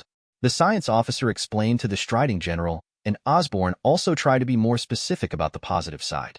But General S.H.I.E.L.D. was always unwilling to reassure them. He looked at the experimental equipment with an arrogant and critical look, and never talked about the purchase intention mentioned by his predecessor. This attitude makes people feel very anxious. Norman Osborn's heart slowly contracted. In the eyes of others, he is one of the few industrial tycoons in the United States. He has tens of thousands of employees and an annual industrial output value of tens of billions of dollars. His business fields span chemical, biological, mechanical, and energy. He is a world-renowned billionaire. But as the leader who developed this company from a family business to a large listed company, he is well aware of the development of heavy industry. It has its own rules, long investment cycle, slow results, huge demand for funds, high operating costs, hundreds of millions or even billions of research and development investment. It is not like laymen think that a lot of liquidity can be drawn casually. In order to meet the requirements put forward by the former military procurement officer, Osborn Industry has exhausted its annual budget to the fullest, and even had to borrow a huge sum of money from the bank. If the military withdraws its purchase intention now, or refuses to develop for the next level 1 stage if you pay the bill in the process, then your decades of painstaking efforts may collapse in an instant, fall to pieces, and become the prey under the claws of others. Realizing this, Norman immediately turned his hands and feet cold, while General S.H.I.E.L.D. still chased the scientific officer for questioning. You said that there was an experiment that went wrong. So in that experiment that went wrong, what were the side effects? The other experiments were all successful, except for one accident. Norman rushed over to interrupt as if he had been whipped, but this time the science officer could no longer hide, and he had to tell the military representative the truth. Violence, aggression, madness. The general sneered, and other members of the officer corps were talking behind him. Mr. Osborn, I'll be honest with you. I never supported your plan. It was approved by the previous chief, but it's outdated now. Norman Osborn's eyes widened as he watched the majority shareholder of the board of directors stand beside the general to explain for him. General S.H.I.E.L.D. will choose to support the Exploration Aerospace Corporation's flight armor plan. It is planned to conduct a formal test in 2 weeks. If your human body enhancement plan has not been successful by then, if the human experiment is not successful at that time, I will withdraw your research funding and transfer it to someone else. Watching the general lead the team away, Norman felt cold in his heart. After driving away the others and sitting in the lab with the science officer for 2 hours, he made a risky decision. Mr. Osborn, please don't do this. The physical enhancement program is not complete. We can't take any chances. Just give me another 2 weeks. The science officer chased after Osborn and begged, but Norman was determined to conduct human experiments by himself and directly grasp the first-hand information. 2 weeks? If we don't get the contract within 2 weeks, the Osborn industry will be over. Norman Osborn yelled at the science officer. He searched everywhere on the internet for the successful case reports that he had voluntarily participated in the experiment before. Just when he was determined to put all his eggs in one basket, A document placed by the secretary on the table suddenly jumped into his sight. Personal enhancement potions, Kurt Connors, and Ross Byrne. After flipping through a few pages, Norman's attention was unknowingly attracted by the detailed experiment report. He forgot to conduct the human body enhancement experiment himself and read another report on human body strengthening medicine with full concentration. Protein kinase, autophagy. Why didn't we think of it? Seeing that he was no longer mad, the scientific officer also looked sideways. As a top expert in this field, he soon discovered the wonderful things in it. This is the gift Harry gave me? I really underestimated him. In this way, we don't have to take any risks with mature new ideas. Norman handed the report to the science officer and closed his eyes to think. 008. Norman Osborn moved very quickly. After confirming the authenticity of the experimental data, he quickly contacted Ross. After several negotiations, the two parties reached a transaction intention. Due to the current cash flow shortage of Osborn Industry, Ross and Connors will be given 2 certain company shares. The excess or deficiency will be settled in cash after the new drug is launched. This transaction temporarily stopped Osborn's downturn. Later, Harry's father formally accepted the media interview and made the following conclusions. The products developed by Dr. Connors and Mr. Byrne are a perfect match for Osborn's strength enhancement program, and we look forward to integrating both technologies into Osborn's latest products. Fishermen had a lot of discussions about this, and many media focused their attention on the two developers. The backgrounds of Dr. and Ross were soon discovered, because they themselves or their relatives had Osborn Industry backgrounds, especially the latter's age. Young is somewhat unbelievable, and some people think that this is a business hype orchestrated by Osborn, a public relations crisis, while others cite the example of young scientists, such as Victor Dumm and Reed Richards, using their success stories to defend Ross, a gifted high school student. The outside discussion also affected the campus. People who knew what Ross was like in the past were shocked. For a while, this already well-known high school student became a local hero, surrounded by curious peers every day. But no matter how the outside world changes, time will never stop for them. Soon after, the young people's high school life comes to an end, and the graduation ceremony begins. On this day, the sky was blue and bright, without a trace of cloud. The sun shone on the lawn, and the neatly arranged tables and chairs on it were scorched. However, despite the slightly higher temperature, no one complained. Although the graduation day is not a particularly important festival, no one will ignore the necessary procedures because the protagonists are still young. After all, birthdays happen every year, and the graduation ceremony. A person, how many times can there be in your life? Say chess. The teacher who played the guest photographer shouted loudly, and the young man in front of the camera shouted along with his gestures. Chess. Amidst the joyous laughter, numerous mathematician hats were thrown into the sky. I love you, Ross. Taking advantage of the chaotic scene, Mary Jane turned around and threw herself into Ross's arms and shouted. She thought that Ross might not be able to hear the loud voice, but in fact he could hear it clearly, and immediately hugged her. Waist pain went up. When he raised his head, he found Harry and his son standing in front of them with smiles. This is not the first time I've lost sight, but I still want to thank my son for introducing me to a genius. Patting Harry on the shoulder, Norman stretched out his hand and held it tightly with his son's classmate. Congratulations on winning the science award. I hope you will reconsider my proposal. Osborn will be your best choice. From the beginning of the negotiations, Norman has been showing the intention of soliciting. Needless to say, Connors, who once worked for him, the outside world still thinks that the doctor is the main force of research and development. He didn't intend to let it go, and made many direct or indirect invitations, but unfortunately none of them succeeded. Connors wanted to rely on Ross to restore his disabled body, but Ross wanted too much and Osborn couldn't afford it. So in the end, the two parties only reached some cooperation intentions. Even so, Ross did not reject it outright. After the two sides exchanged a few words, Norman turned to comfort another friend of his son. Peter's uncle Ben was killed by robbers on the side of the road a few days ago. Since then, I have lived with my aunt. Ross also has some regrets about this. This Spider-Man seems to be born with a lonely fate, which is difficult to change no matter what. He once gave Peter a hint, but little Spider-Man still insisted on going his own way to participate in fighting games in order to buy a car, and finally failed to escape the bad luck of the death of his relatives. If you don't understand that his stubborn character is the root of the disaster, it seems like it was as if an invisible hand was quietly moving his life forward into the abyss. Poor Pete. He worked so hard. A girl with a bouquet walked up to Ross. This was Gwen Stacy, the daughter of the local police chief, an alumnus of Midtown High School, and a student at Connors. Dr. Mary Jane only recently recognized her in the lab as the head intern. It's really pitiful. Having said that, Ross's eyes were only calm and indifferent, and his weak emotions had been away from him for too long. Otherwise, he would not be able to survive in the cruel environment. Life is full of variables, but it does not mean that life is speculation. In many cases, it is not hard work but the correct choice that affects and determines a person's life. The key choices in a person's life may only be a few steps. If you choose success at a critical moment, you will not be happy in your life. There will be too many regrets.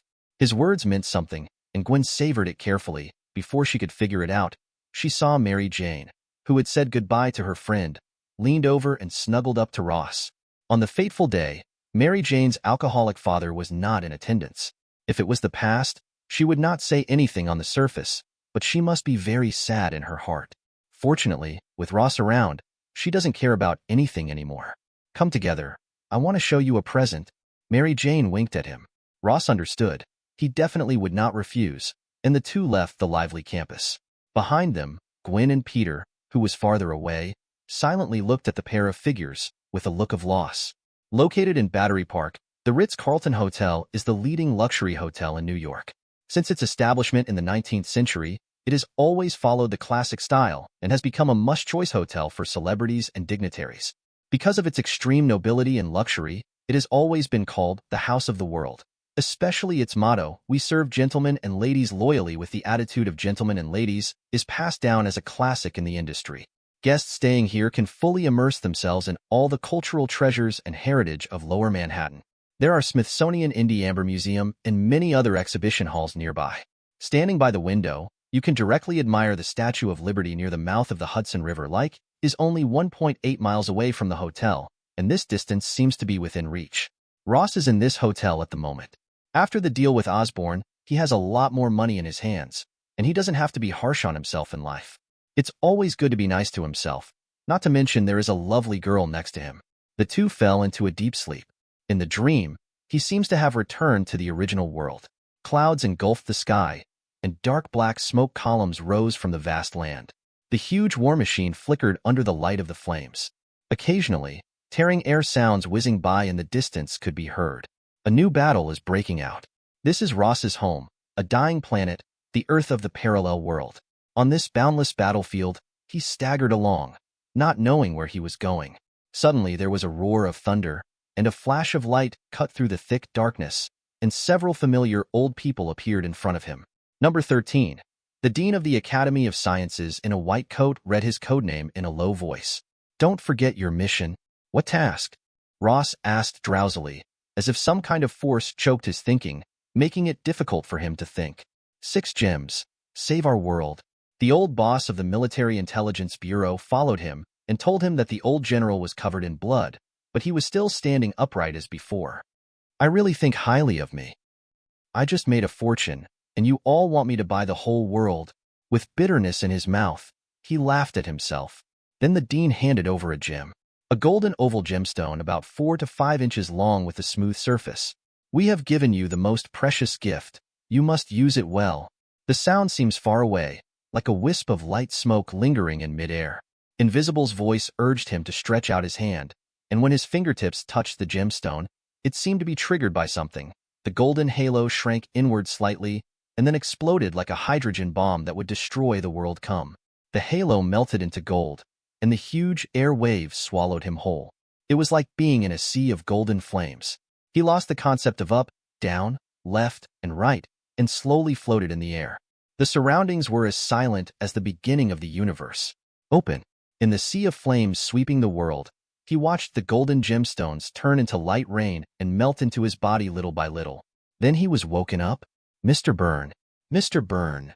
An unfamiliar voice yelled anxiously, accompanied by a shrill siren. Ross opened his eyes. There is no doomsday world. It's still the same hotel. Everything is as usual except for the sweat. Mary Jane was so tired that she was still sleeping soundly in his arms. Only the waiter in the hotel would call that. The same is true.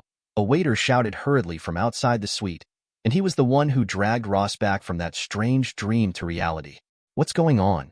Ross slapped the girl next to him awake. then stepped on the soft carpet with bare feet in a bathrobe and opened the door.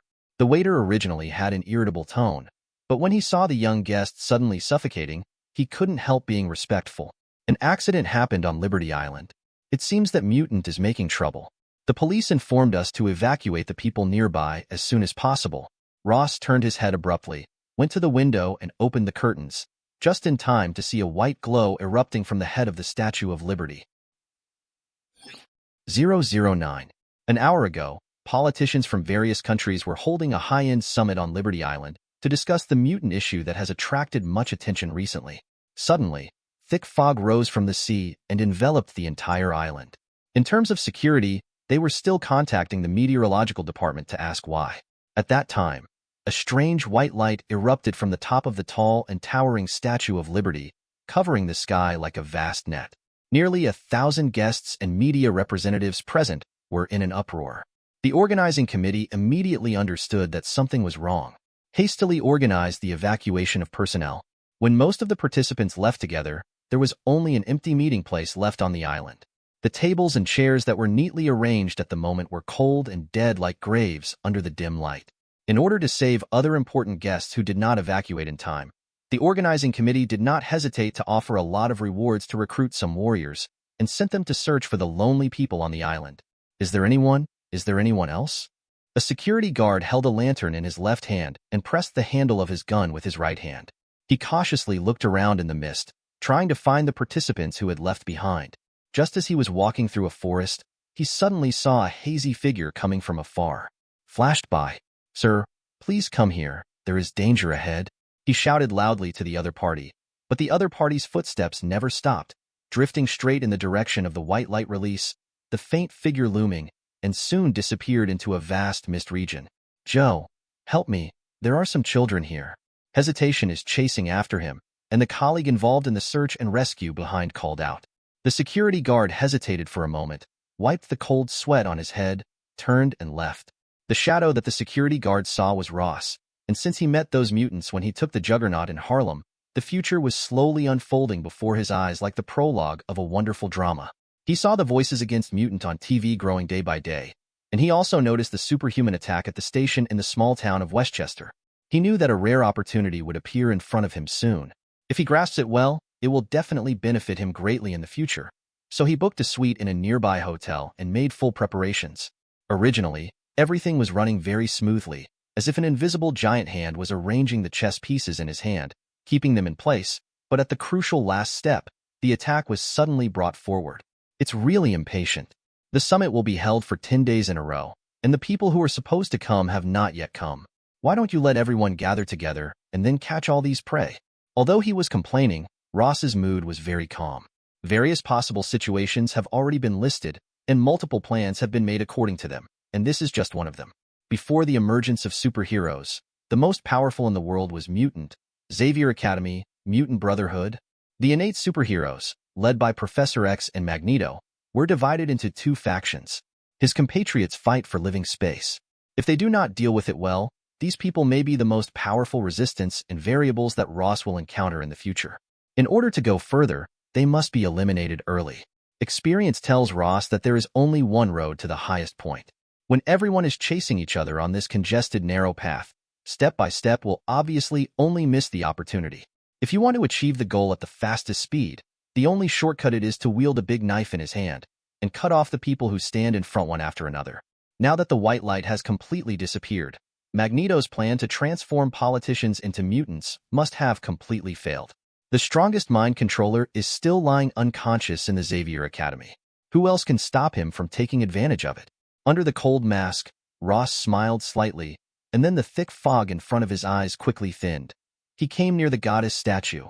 300 feet above, the X-Men of Xavier Academy did not know that a third-party force entered the battlefield. In the previous battle, they won a brilliant victory and thwarted the conspiracy of the Brotherhood faction, but they lost also quite grim. Little Rascal is out of danger, but Logan has been sucked out of a lot of vitality by her. I don't know when he will wake up. We must leave as soon as possible. The red-haired beauty Jean Grey knelt on the ground and checked a very strong and unusually the bearded man raised his head and said to his companion, "I'm going to activate the flight device." The long white-haired storm flew into the sky, while Cyclops Scott, wearing dark red glasses, bent down and lifted Wolverine Logan with great effort. I don't have anything against him, but I have to say this guy is heavy. Scott frowned, and it took all his strength to let the fainted Logan lean on his shoulder. There is a whole pair of adamantium skeletons in Wolverine's body. The density of these extremely hard materials is far higher than that of other metals. It is normal for Scott to feel strenuous. Leave Magneto there. Okay? He's seriously injured and his strength is exhausted. Humans will catch him. Sheen helped the little naughty Mary and asked her boyfriend, but Scott didn't intend to save an enemy he had just fought against. Not even if Magneto was a close friend of the old man he respected. It's time for him to learn a lesson. Don't always cause trouble for us, Scott said indifferently, and was about to walk away, when Sheen suddenly put down the little naughty and became fully on guard. Someone came in. He came so fast. Sheen's spiritual realm sent warning signs again and again, and through invisible senses, she saw a vague shadow coming through the fog. Caught off guard, a substantial spiritual power surged out from the front of the piano, and the corridor leading to the spiral staircase was filled with crackling sounds. All the glass lamps were broken at the same time, and the lights suddenly dimmed. Jean, get out of the way. Scott dropped Logan and yelled while holding his glasses, but the two figures intertwined and flickered in the dimness, and he still couldn't find the real enemy. In this small space, Jean took out all the skills she had learned, and her fists and feet were mixed with waves of spiritual power. Waves were released towards the opponent, and the space was constantly rippling like shattered ripples, but she was still untouchable.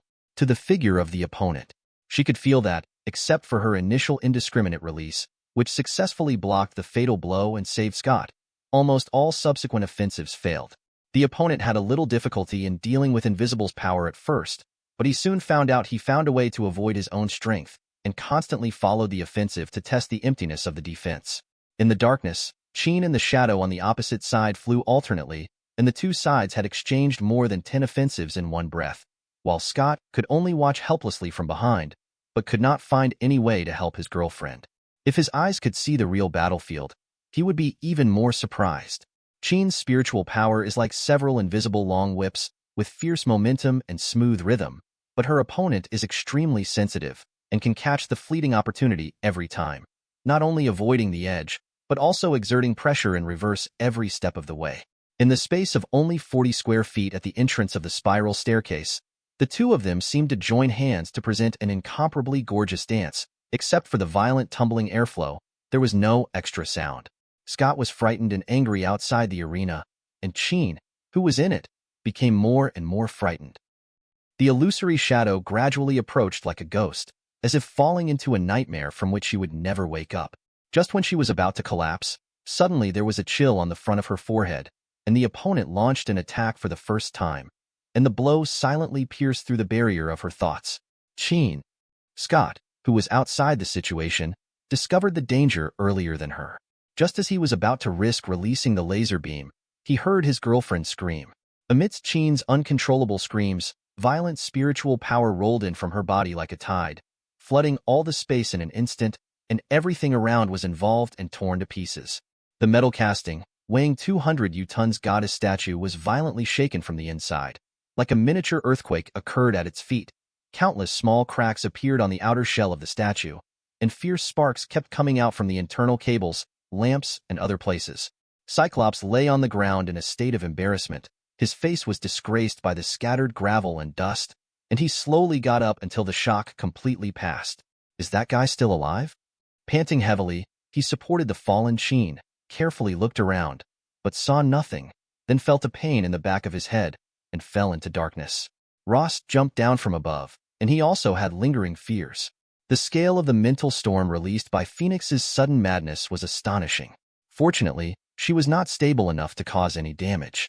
At this time, the sound of wind and strong light came in from outside, and through the gap on the goddess statue, Ross saw Aurora, the storm girl, activated the flight device and was slowly circling outside. Now that he has lost the chance to wipe them all out, Ross is not going to make another shot. There are still chances later, and this time the basic goal has been achieved. So he left the spiral staircase, took out several needles, took blood samples from the fainted people and others, and left with Magneto's helmet that can isolate the power of the mind and a few disintegrated mutant transformation instruments. Coming out of the hotel, Mary Jane has been groggy, and her physical exhaustion made her overwhelmed. She walked in the crowd for a long time, only to realize that she was separated from Ross at some point, and only Ross's cousin Marco was beside her. "Where is Ross?" Mary Jane exclaimed, and Juggernaut gave her a condescending look, feeling that the girl was making a fuss. "He'll be here soon," said Juggernaut carelessly. He didn't know what happened, but regretted that he couldn't join in the fun. Just when the girl was panicked, the evacuated crowd on the side of the sea suddenly made a commotion, and then everyone was alarmed. They all looked at the island in the east in shock. On that famous island, it was designed and produced by the French. The Statue of Liberty, which took 10 years to complete and sent to the United States, collapsed after shaking. God. Mary Jane tightly covered her mouth, not knowing what to say, and then a pair of warm arms stretched out from behind, wrapping her waist gently. "It was an accident, it's all right now." Ross held the girl in his arms to comfort him. A strange light flashed quietly in his eyes. 010. Chang'e passed away. The morning sun dispelled the darkness, and the golden light sprinkled on the earth. At the moment, the dense fog covering the entire island has completely cleared away, leaving only wisps of faint blue smoke still stubbornly rising from the wreckage of the collapsed Statue of Liberty. In this light blue smoke formed by burning below, a large number of police and rescue workers are searching and inspecting the ruins. "Tell me, what did our people find?" Accompanied by several high-level police officers, the new chief of police George Stacy, wearing a dark blue uniform and wearing 4 gold stars on his collar, jumped out of the helicopter with his head dinged in the strong wind, and asked the men in charge of the scene with a serious expression. "Mr. Director seems to be serious and responsible, nodding frequently and giving instructions under the introduction of the police officer, but it is only on the surface that he looks serious. In fact, he does not really need an answer from his subordinates. The thing is obvious, that is, Mutant did it, but what's the use of knowing this? Are they wanted?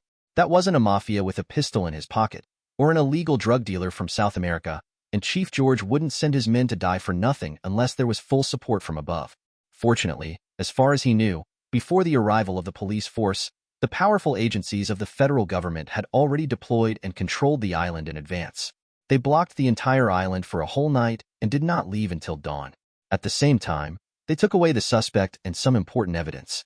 So now all he has to do is to supervise his department to complete the routine procedures, deal with media inquiries, and then wait silently, waiting for those privileged departments who usually hate him to find him, and take the initiative to take over this case that has caused him a lot of headaches past. This is not only Mr. Director's own wish, but before arriving on Liberty Island, Mr. S.H.I.E.L.D, who did not want to see the situation get out of control, and other local powerful people also expressed similar opinions to him, asking his department to speak cautiously to avoid further intensification. Contradiction. The director's mind may not be guessed by his subordinates. He only knows that the boss's presence must be very important, so he redoubled his efforts to report. As far as we know, there was a large-scale EMP attack. The electronic pulse burned all electronic equipment within a 2-mile radius, and communication was completely interrupted. There was a fierce fight at the ding. End of the Statue of Liberty. Our trace experts found clues in the debris, including claw-scratched walls, pieces of clothing, some kind of special leather, and steel components that were melted at high temperatures. Is there anything else, such as a corpse, a murder weapon, or an eyewitness testimony? The director asked sullenly while walking around, and his question made his subordinates a little embarrassed. Many ruins have been cleaned up. There are no corpses or murder weapons. The person closest to the core area of the scene is 2,000 feet away. So, that's all we know? What does that mean? George Stacy said to himself, and then answered his question alone. It means that Mutant has been here, the hoarse male voice said. The director turned around, and an army colonel with gray-haired and scruffy appearance came not far away. Wilhelm Stryker, colonel of the army, has focused on mutant research for 40 years. The visitor introduced himself in this way. He looked at the clues found by the police through his small round glasses and casually reported a series of names. Magneto's trick. Needless to say, the other party is also my old friends, Xavier's freak students. Look at this charred track, Scott Summers' masterpiece, Fog from Aurora the Storm. And these claw marks, it reminds me of a goddamn beast. Charles is always happy to keep these scumbags. After muttering to himself for a few minutes, Colonel Stryker remembered the police chief who had been neglected by him again. He took out a document issued by the Ministry of Defense, requesting full takeover of all personnel and evidence involved in the case. I'm afraid not, Mr. Colonel. Before the chief could reply, a gentle male voice interrupted Stryker's request. Phil Coulson? Stryker clearly knew the man. S.H.I.E.L.D is still going to play the public game even if America's symbols are down? Don't say that, Colonel. Now is not the time to provoke a full-scale conflict with mutant. Congress has reached a consensus that an asymmetric war cannot be triggered in the country. Phil Coulson, agent, who looks very friendly, is just inversely proportional to Stryker. He shrugged, shrugging his shoulders. He handed the director a document. We're just keeping people safe from news they're not ready for. And when we can't, keeping them safe, this time too. Phil Coulson, agent, has a document signed by the president himself. So I'm sorry, Colonel, the chief explained to Stryker, and then ordered his men to withdraw. As one police officer left the scene, the island quickly became deserted. Eric Lancer in your hands? Stryker still didn't give up trying to get Magneto from S.H.I.E.L.D. No, we've turned him over to the Justice Department, and they've prepared a prison made entirely of insulators, where he'll spend the rest of his life, and I think that might make the radical mutant a bit more comfortable. Phil Coulson smiled. You will regret it. Stryker pointed hard at the agent's chest, then turned and left. When Stryker left Liberty Island, Ross happened to see off a noble and beautiful lady. That's Stark's Secretary Potts? Dr. Connors, who came to discuss things with Ross, happened to recognize this character who often appeared on TV in place of his employer. That's her. Ross nodded. Mr. Stark has no time to pay attention to small business matters, so Miss Pepper came to conduct a business visit on his behalf to see if there is any opportunity for cooperation. With Tony Stark's notoriety, Connors wasn't surprised he had his secretary represent him in business. I thought Stark Industries wasn't interested in anything other than arms. That was in the past. Now that the economy is in recession, the military budget has been compressed, and purchase orders have decreased. Stark Industries is also seeking to adjust its industrial structure and find new growth points. Definitely, this is just Ms. Pepper's personal opinion. No representing the opinion of Mr. Opidry, Chief Executive Officer. Dr. Connors was not very interested in Stark. After a few casual chats, the two got to the point. He was here to report on the progress of the new research, which was what he really focused on. What Ross gained on Liberty Island was not only the helmet and a few tubes of blood, but on the way to the island, he rescued two seriously injured mutants. One was the natural enemy of spiders, Toad the Toad. It's Sabretooth who's out of his mind. After bringing these two people back to the Research Institute, Dr. Connors immediately became very interested in their bodies. He has been studying cross-species genetics all his life, and he is eager to use them to repair his disabled body and make human beings obtain their original state. Ability that does not belong to this species, but he has never seen a real super ability person. These wonderful human beings seem to have opened a new door for him, allowing him to see a whole new world. I did a preliminary test. Toad's gene expression is very interesting. It is more stable than the lizard DNA I have been paying attention to. The other person seems to have undergone failed body modification.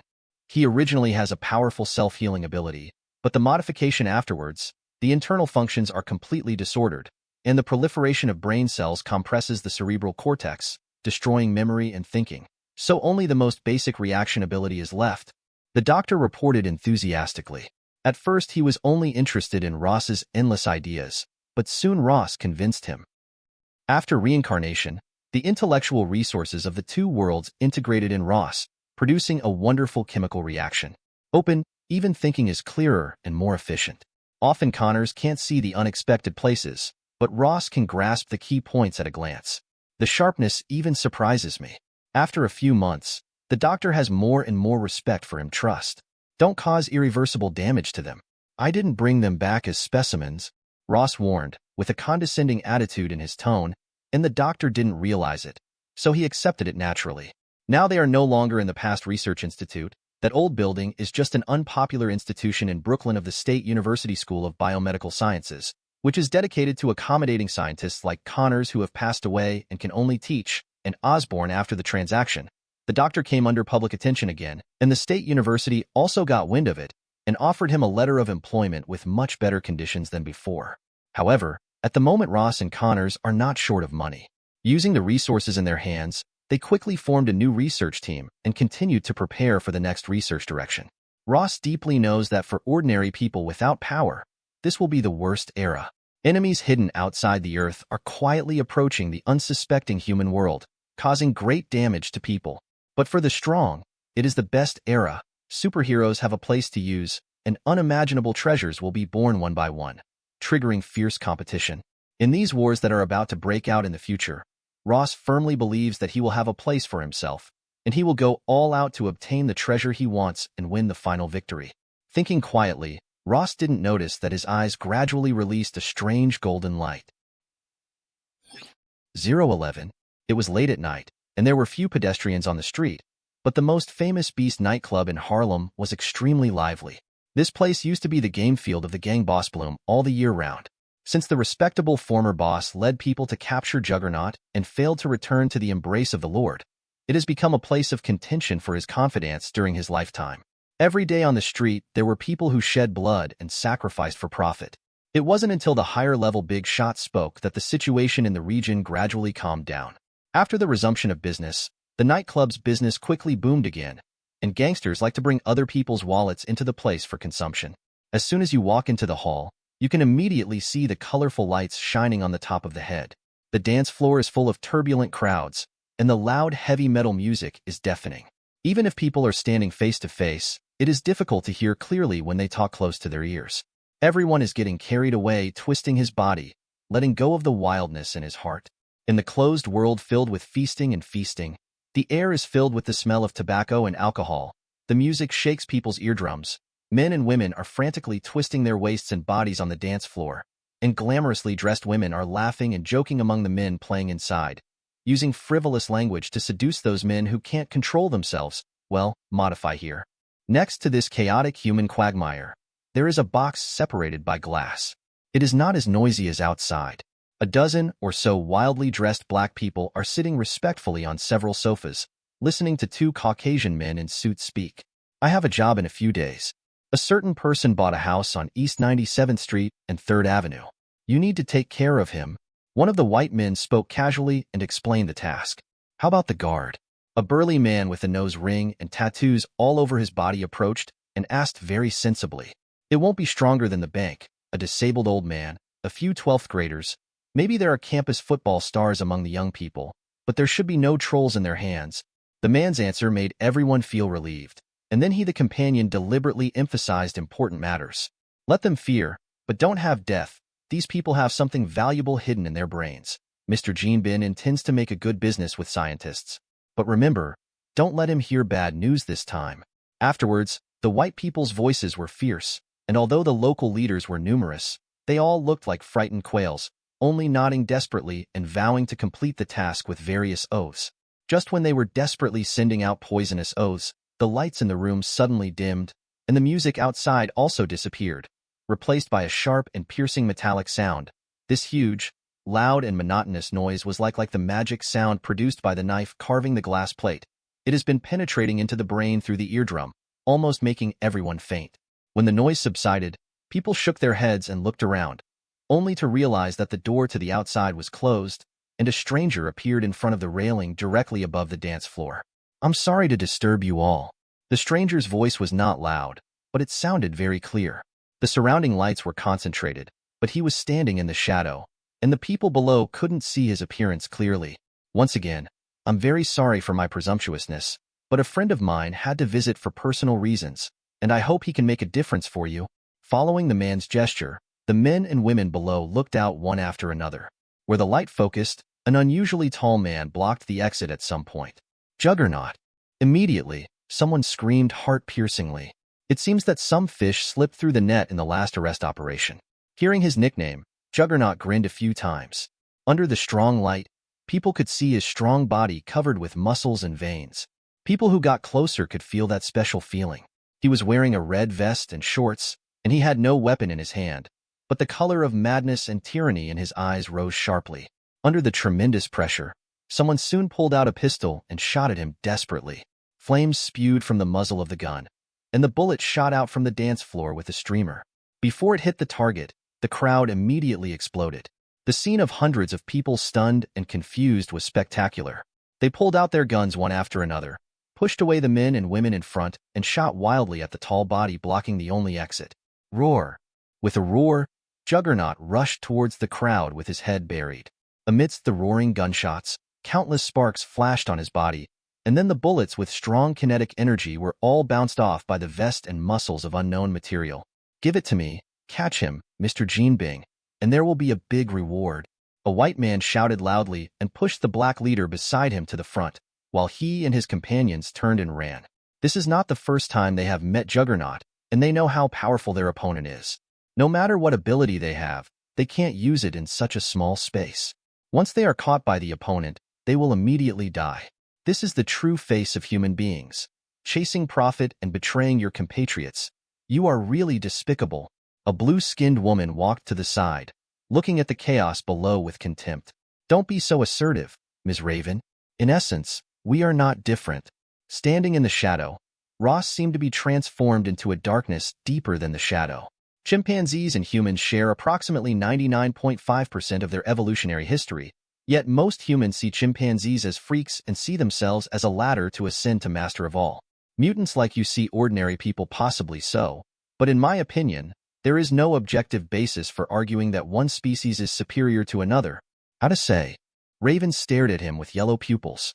As soon as he regained his freedom, the rebellious Mystique seemed to forget whose strength he had entrusted, so he was not imprisoned like Magneto.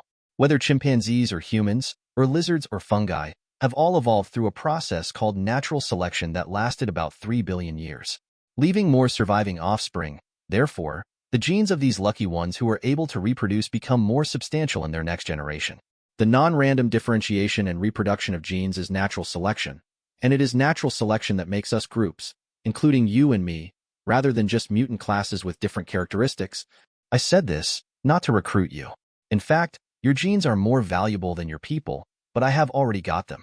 The reason why I bring you out now is to add a little more fun to my future life. Let certain people are not less restrained. Now you can leave, and if one day your mind changes, then you know who I am and where to find me. Ross spoke lightly and didn't hear the persuasion she imagined. Mystique was a little surprised, but her desire for freedom surpassed everything else. After tens of seconds of hesitation, she finally made up her mind and looked at the one in the shadow vigilantly. People, step by step, carefully back out. On the dance floor below, the killing spree was still going on. Juggernaut had completely forgotten the humiliation of being knocked down with adamantium bullets last time.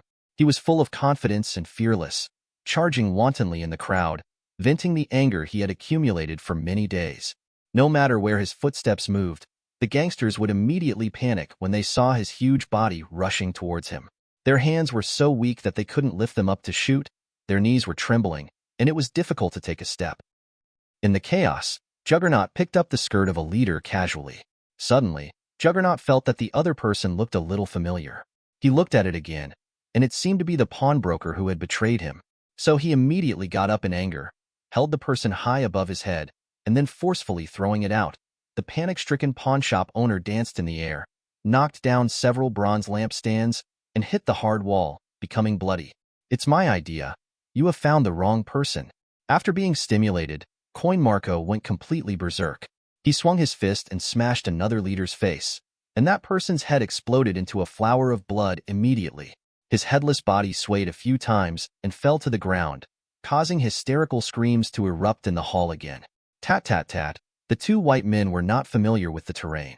After slipping away, they realized that there was no way to retreat, so they could only bite the bullet and come back to face it. One of them picked up 2 submachine guns from the ground and shot nearby while Juggernaut was unprepared, while the other walked quietly behind him. Amidst the gunpowder smoke, nearly 100.38-inch caliber bullets landed on Juggernaut, causing no harm, only a slight sting and burning. He looked at the white man opposite him, who was twitching at the corner of his mouth, and then looked down at his own chest. The vest that Ross made for him is densely dotted with countless small pits, but at the same time it is constantly repairing itself, and it takes less than 2 breaths to be as smooth and clean as before. Don't you know who I am, scumbag? I'm Juggernaut, be asterisk asterisk. He grinned. Just when he was about to step forward to kill that person, a burst of cold, invisible mental power rushed into his mind from behind. Ah, he yelled, holding his head to the sky. All the light disappeared at the same time. Juggernaut seemed to be locked in the coffin specially made by S.H.I.E.L.D. His senses were completely deceived by the brain signals, thinking that he had fallen into the deepest seabed, and the huge pressure was coming down his head, and the strong undercurrent was like a heavy stone pillars descended densely from the sky, smashing him into the bottomless abyss. The data collection is almost done. It seems that this is Marco's biggest weakness. What do you think, Doctor? Ross turned his head and asked, and from an unnoticed corner, a man wearing a lizard mask approached him holding a notebook with constantly changing graphics on the screen. 012. Yes, I think so too. Definitely. Marco's body data also amazes me.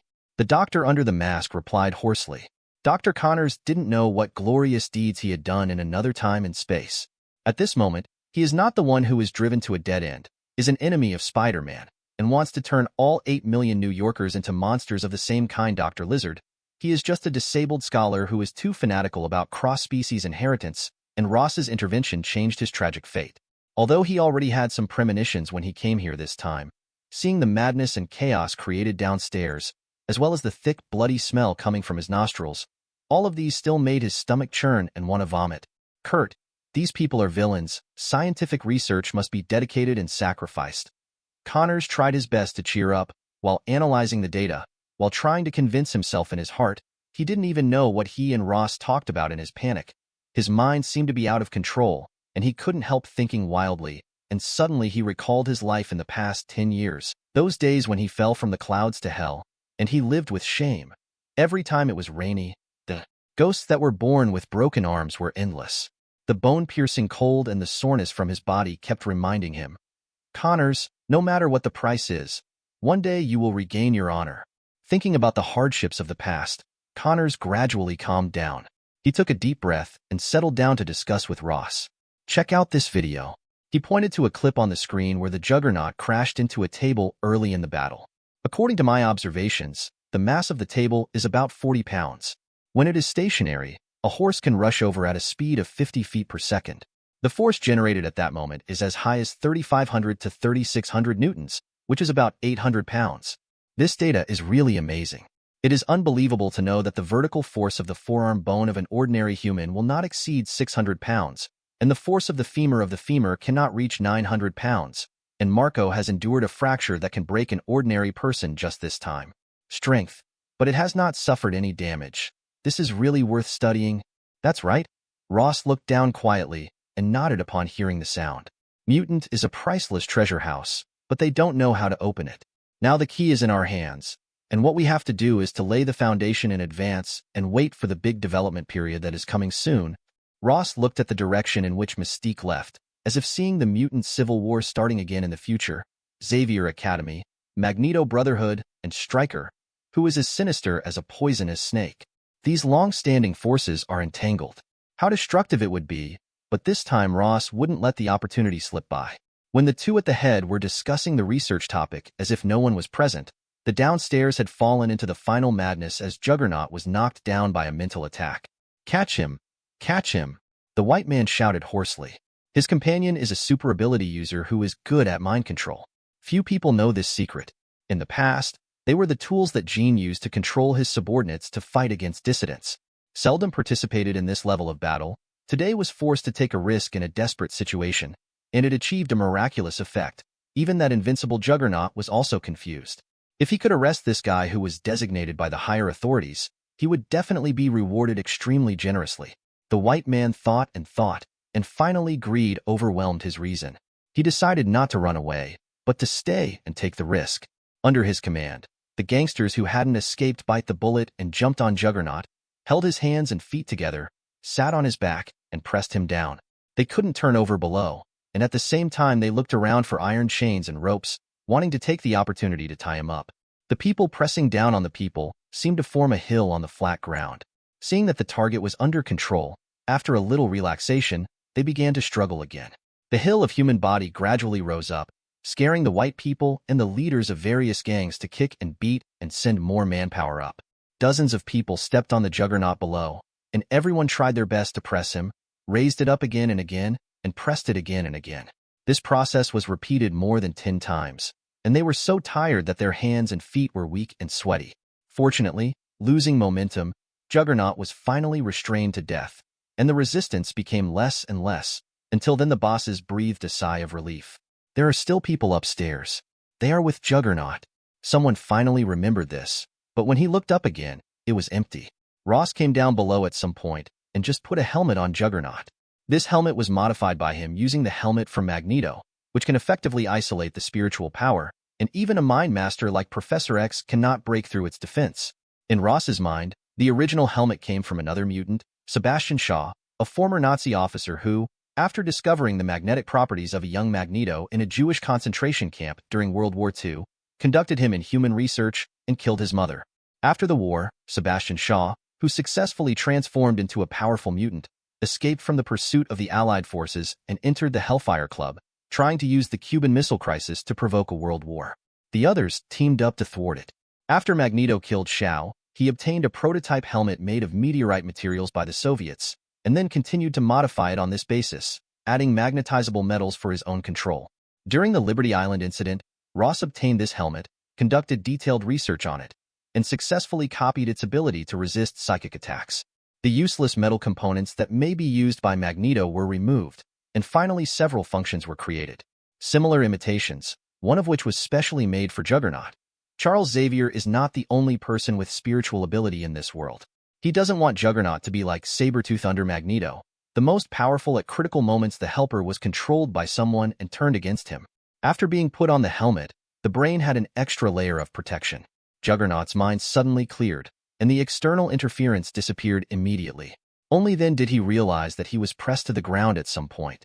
A dull roar came from the bottom of the crowd, and soon the suppressed people were shaken by the strange force again.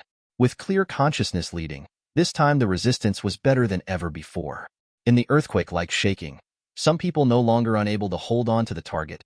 Suddenly a big hand broke free, stretched out from below, grabbed the shoulder of one of the gangsters, and threw him into the air with a backhand swing. "It's over, Run!" Amid howling ghosts and wolves, the strong black man on Juggernaut fled around like an avalanche.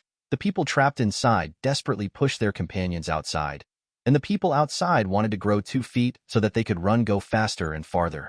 In the panic, screams came from the crowd, black gangsters were dragged up and thrown around, and blood rained from time to time in the air.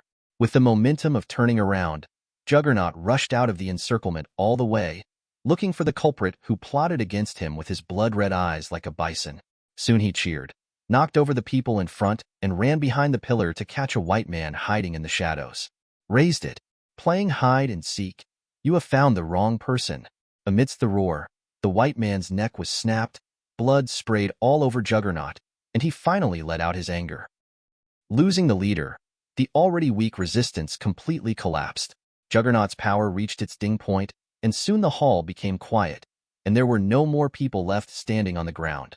"Great, Marco. You don't have any more weaknesses from now on." Ross floated away like a ghost, without blood on his feet. Juggernaut chuckled with the back of his head, his expression extremely smug. "Look at this little thing. Does it look good?" Ross squinted his eyes and waggled his finger. A glowing bead was tied by a thin chain, swinging rhythmically on his finger. Juggernaut stood opposite him, his eyes waving unconsciously. "It looks good. What is this?" Juggernaut stared at the bead intently. There seemed to be some magic power in it that attracted his attention. Slowly he forgot everything and concentrated on it. The round object became bigger and bigger in a trance, and the faintly bright the light became stronger and stronger, as warm and comfortable as the sun, and Ross's voice became more and more distant, and gradually the whole world seemed to slow down in frequency, becoming unreal. In a half-dream state, Juggernaut Coin Marco followed Ross back to his residence in Queens, and then a crisp finger snap made him shiver, and he woke up. "I fell asleep?" Marco smacked his lips, somewhat strangely. "You must be too tired. Go take a rest first, and the fast food restaurant will deliver the pizza when you wake up." Ross waved to his nominal cousin and walked up the stairs to the second floor alone. In the simple laboratory on the second floor, several accessories that have the same function as helmets are quietly placed on the table. Protects against brainwave attacks, but not exposure to hypnotic ability, not effective against pheromones. That's not bad either. Looking at the table full of experimental products, Ross talked to himself. 013. In the evening, Broadway was extremely bustling. Bustling crowds were surging on the streets, and colorful neon lights kept flashing. Ross, who had just finished watching a musical, was mixed in the crowd, and he met his acquaintances just as he walked out of the theater. "Hi, Ross." Not 15 feet away, a girl waved her arms in surprise. It was Gwen Stacy and her family, parents, and 2 brothers. "Come to the Mary Jane show?" After greeting the girl's parents, Ross strikes up a conversation with the high school classmate. This afternoon's daytime show is Mary Jane's first stage show. Although it is only a supporting role, it is also a memorable moment in her personal career. As Ross's girlfriend, she originally wanted to share some business or life affairs for Ross to help him relieve pressure, but Ross didn't intend to let her get in touch with too much, so instead he encouraged her to pursue her dreams bravely. Agitation and manipulation. After months of professional training, Mary Jane was finally able to fulfill her greatest childhood desire. I heard from MJ in the lab that this is her big day. It happened that my father was on vacation on the weekend, so I brought the whole family to cheer for her. Gwen smiled.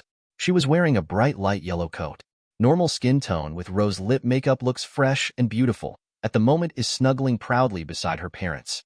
Thank you very much for your support to Mary. I think she must be very excited when she finds out. Ross was expressing his gratitude on Mary Jane's behalf.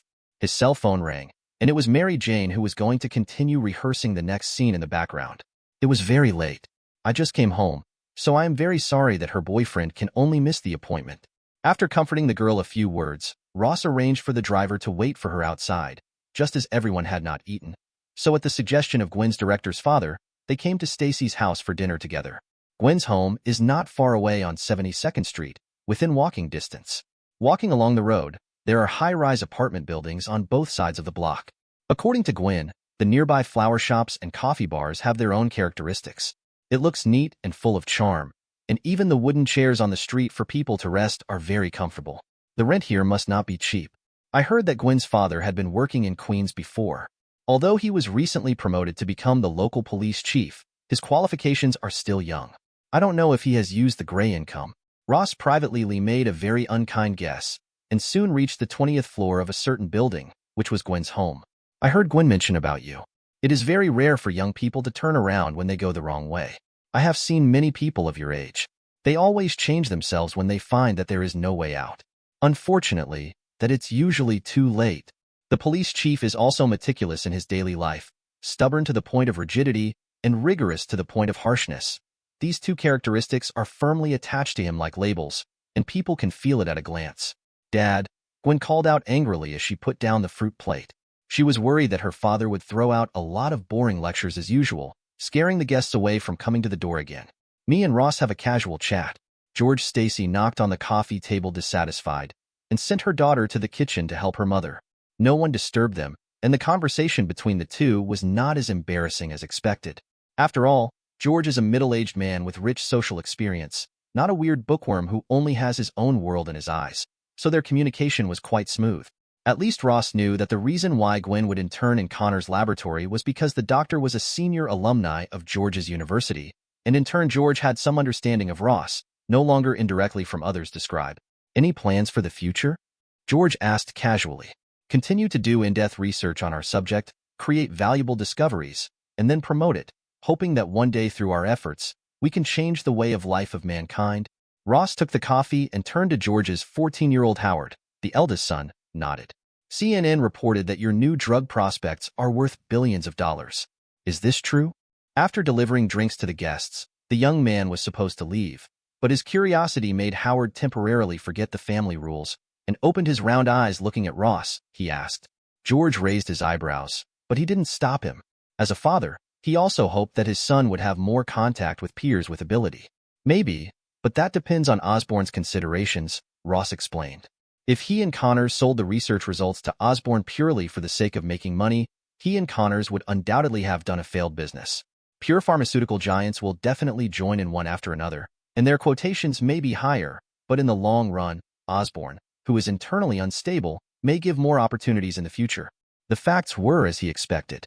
After several considerations, Harry's father signed a letter of intent with Ross in the name of Osborn, but the transferee on the specific contract was Norman's private name. He would rather increase the expenditure and insist on this point, and unexpectedly did not apply for a patent, but protected itself in the form of trade secrets, which increased the risk and avoided the requirement to disclose all the information of the invention to the public, making it impossible for the outside world to know more details. Perhaps he intends to sell the body enhancement drug as a high-end strengthening product, similar to the stimulant drugs such as SARA, continuous erythropoiesis receptor activator, taken by athletes, and the effect of the new drug will undoubtedly be stronger and better. However, it is more likely that he has been addicted to the power he obtained suddenly, and instinctively wants to monopolize it and prevent others from getting involved. Yes or no soon, Norman is not Tony Stark, and Osborn's board won't let him do whatever he wants. Ross chatted with Howard. His attitude was gentle and friendly, and soon the youngest child, Simon, came over in a daze. Gwen's mother, who was cooking in the kitchen, saw the scene in the living room and turned around to wink at her daughter. Ross is a nice person. It's rare to see your father talk to people so peacefully. Your younger brothers like him too. Oh, Gwen agreed muffledly, and put her head down on the table to set the dishes. Seeing her daughter running away like an ostrich, Mrs. Stacy simply turned her body around. I'm not old enough to be deaf and blind. These days you often mention Ross's name in front of us. Don't tell me you only have a business relationship with him. Men need good girls, girls need good boys. I don't want to see it's not like my daughter that you missed your chance. Mom. Gwen gave her mother a big white eye in annoyance. Don't you know he has a girlfriend? The girl I mentioned to you at the theater today? While complaining, she recalled the appearance of Mary Jane. Mary Jane was a straightforward and lovely girl in high school. She could be called beautiful, but she still had some distance from herself. Although she has a psychological advantage, Mary Jane suddenly appeared in a different image on stage today. Perhaps it was because of the nourishment of love, or perhaps it was the addition of the charm of the actors under the spotlight. Mary Jane on the stage today seemed to be into the glowing. Coral red hair is soft and full of vitality. The sky blue eyes and bright red lips exude infinite temptation, and the temperament has become leisurely and unaffected. This kind of Mary Jane is really amazing at that moment. Don't you have confidence in yourself? The mother saw what was on her daughter's mind. No, I just don't want to be hated by others. Gwen denied it. I'm not going to make my daughter an annoying girl, but I just don't want you to regret it. The chief's wife shrugged her shoulders, lovingly looking at her daughter who resembled her. As far as I know, young people at this age rarely keep their feelings alive. They are like a bonfire, which emits light and heat when it burns, and cools down quickly when it is extinguished. If one day the opportunity comes, I hope you don't miss it. Being nagged by her mother, Gwen just wanted to cover her ears, but her hand was pulled off again. A lot of good opportunities need to be fought for, just like our apartment. We have lived in it for 10 years now. When your father and I spent a lot of money to buy a house here, many friends said it was worthless, and now they are very envious extremely. The appreciation alone offsets the initial investment. So everything needs to be considered one step ahead. Under the constant ding of the mother and daughter, the dinner is ready. The meal at Stacy's house is not extravagant, but it is quite delicate and delicious. Especially the lemon sea bass that Gwen's mother is good at is very suitable for Ross's appetite. This is relatively rare in the United States, because the locals usually don't eat much freshwater fish. Seeing that he really enjoys it, the Stacy couple's impression of Ross is even better. After dinner, we chatted for a while and it was getting late, so Ross offered to leave. It seems to be raining outside. After watching Ross go out, Gwen was a little fidgety under the weird stares of her two younger brothers. She looked out the window and hurriedly grabbed an umbrella and rushed out of the house. Is it raining? George put down the newspaper and saw his wife shaking her head, so he showed a rare smile. Going downstairs along the elevator, Gwen rushed to Ross in one breath. Did I forget something? Ross looked at her amusedly. Your tie is loose. I'll tie it on for you. The normally clever girl suddenly ran out of words, so she could only clumsily find an excuse. Tied and tied. The tie finally looked perfect before Ross choked on it. Goodbye, Ross. Gwen said goodbye reluctantly. Waving at the girl, Ross back disappeared into the darkness. 014. Time flies, and it's time for the university to start in a blink of an eye.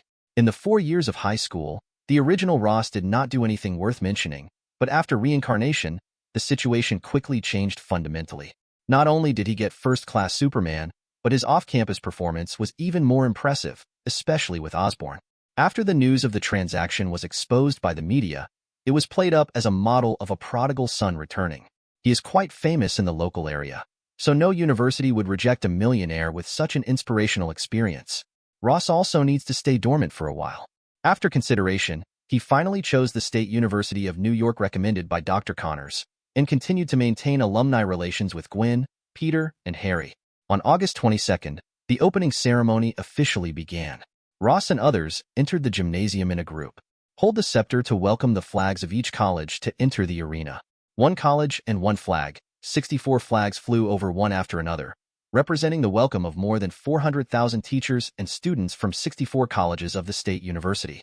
Then everyone saluted the national flag and played the national anthem.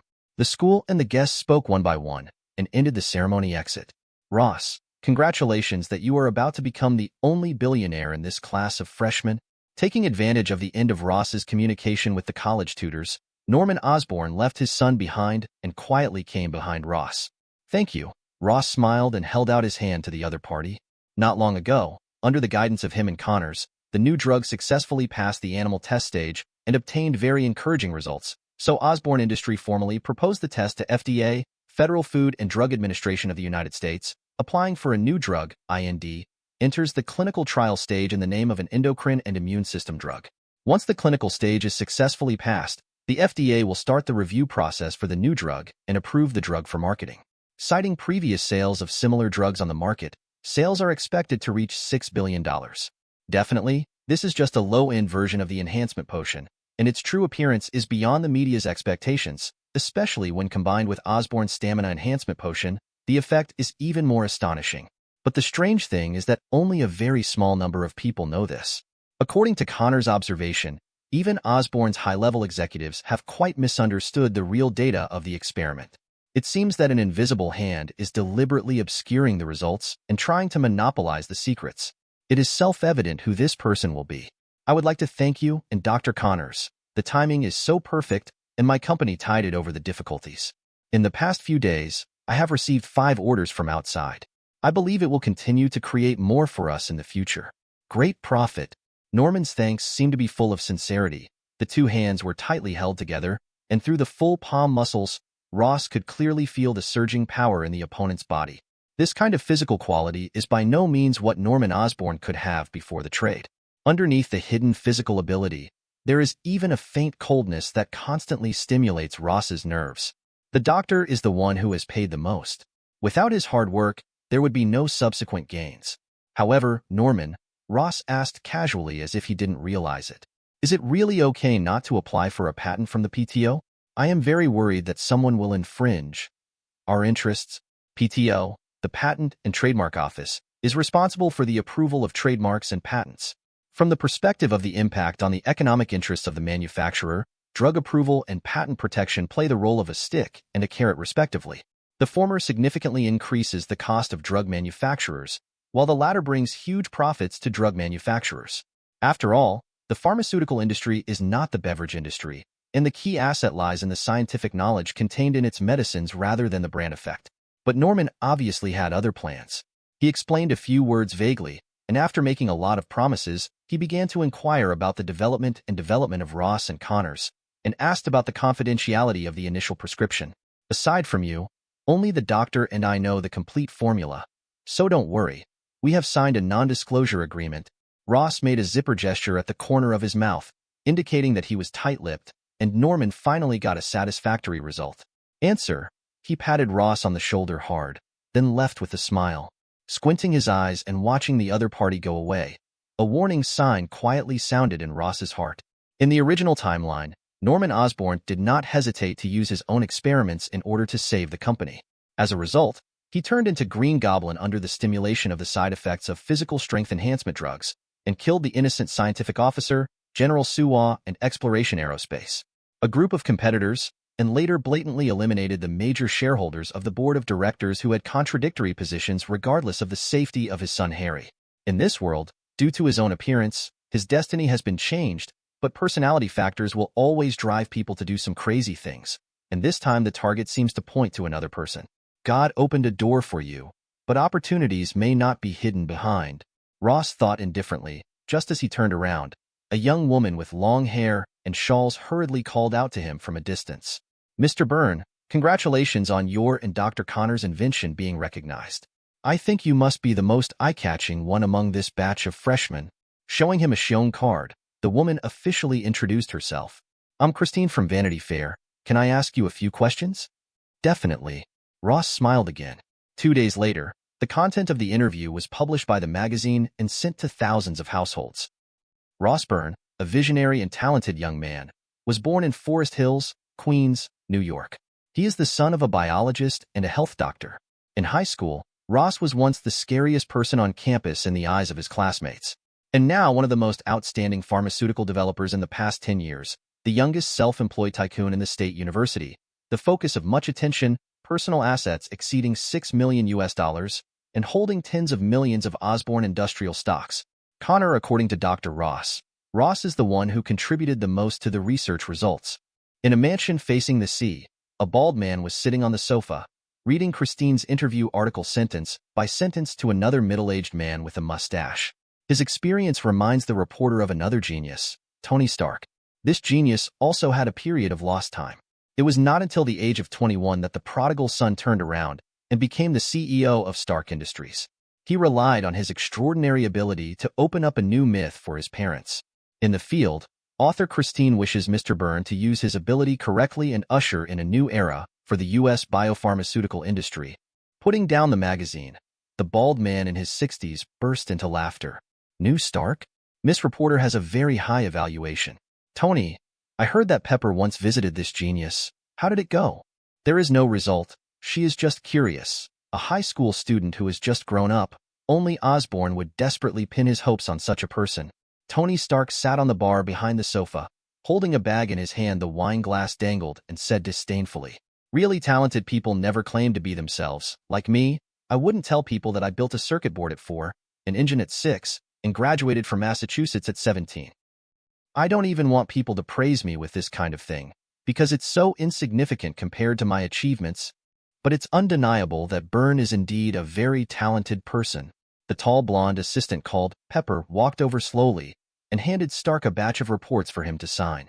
Many talented people appear every year, but there is only one Stark. Abade and Pepper think too highly of him. Stark defended himself while signing, but his bald executive interrupts him. "Want to hear this, Tony?" Abade continued, turning the page. When the reporter asked about his impression of Tony Stark, who is also a young genius, Ross said that Stark is a senior he respects, senior. With a poof, Pepper couldn't help laughing, and quickly lowered his head to cover his lips. Stark on the other side felt uncomfortable in every possible way. Does he mean to say that I am old?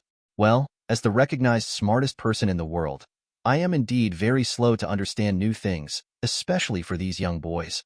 I will never understand them. Why are you so optimistic about yourself? He said angrily, while standing up and walking outside. Where are you going? Pepper chased out. Go to the front lines in Afghanistan to promote weapons and show them what a truly great invention is. Stark and his assistant quickly left the hall, followed by Abade, walking out slowly. I'm going to miss you, Tony. Watching the sports car go away, the smile on the bald executive's face gradually faded. After you, who will be my next goose that lays golden eggs? He flicked the magazine in his hand, and Ross's face appeared on the cover. 015. Regardless of the turmoil in the outside world, Ross's college life is quite comfortable. The Stony Brook campus where he is located on the north shore of Long Island, a scenic suburb of New York City, close to the Atlantic Ocean and the Long Island Strait. The climate is distinct in 4 seasons, surrounded by green trees, and the environment is elegant. The laboratory is about 65 miles away from Manhattan, and it takes an hour and a half by car to reach the city. Not only is the environment superior here, but many majors on the campus are also among the best in the professional rankings of universities in the United States. It is known as the Ivy League of public universities, which brings a lot of convenience to Ross's academic career.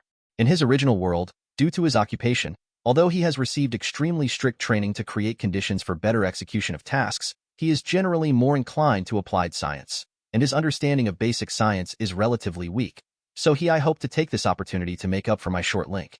When his choice is known to others, it will inevitably bring some surprises. I didn't expect you to choose to major in mathematics. When having dinner with several high school alumni, Gwen blinked her beautiful big eyes to express doubts first. At first we thought that you would choose a major in biopharmaceutical or chemical engineering, which was in line with your development direction, but we didn't expect you to choose mathematics. I think so too. After all, it won't help your business, and generally speaking, the prospects after graduating from basic subjects are very bleak. Peter also interjected. Some unhappiness faded away quickly, and now he is an alumnus again. So with the encouragement of his friends, he eased the relationship with Ross. Unlike Gwen, he is more concerned about future income than the choice of major. Although most researchers are near the median income line, they are generally lower than the income of the same education in the industry. Definitely a very bad thing for Pete, who is in a state of financial distress. But his concerns were immediately overturned. Come on, bro. Ross will be short of money? Don't forget he's a shareholder in Osborn, Harry chuckled. He doesn't care about any major. Master Osborn is a creature living in another world. No matter what major he chooses, it will not have a major impact on his life. So compared to others, Harry's college life is the most colorful. Participate in activities such as dating invitations and friendly matches every day, and enjoy it.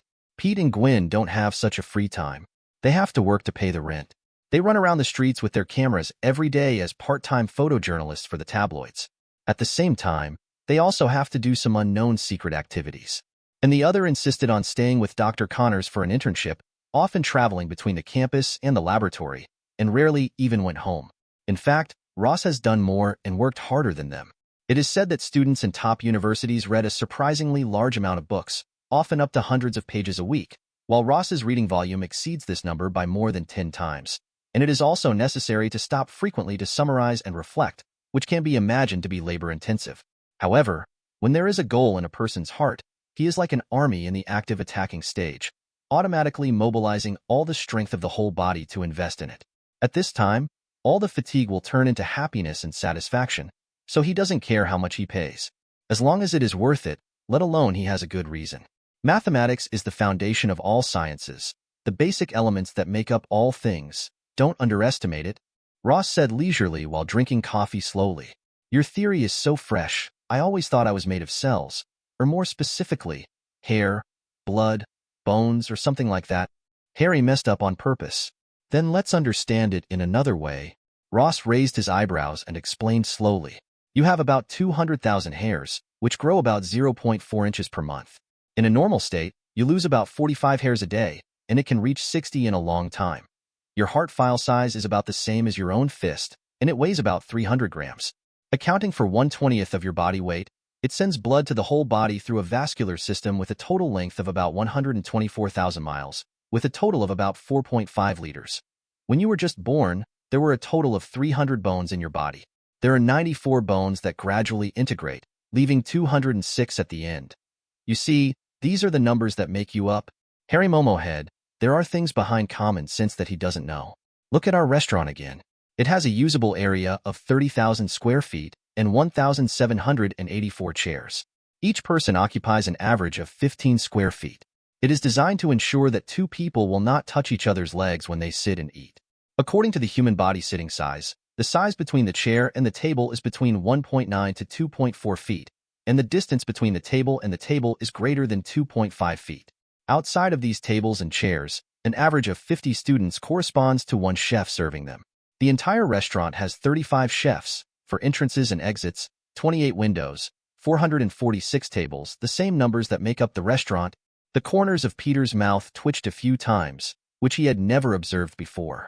Let our minds go beyond the 16-foot ceiling to a wider space. Outside our campus of 24,000 students, New York City with a population of 8.17 million, the North American continent with 460 million people and 6 billion people, Earth, as well as the 200 billion Milky Way fixed star and the astronomical number of planets, comets, and nebulae.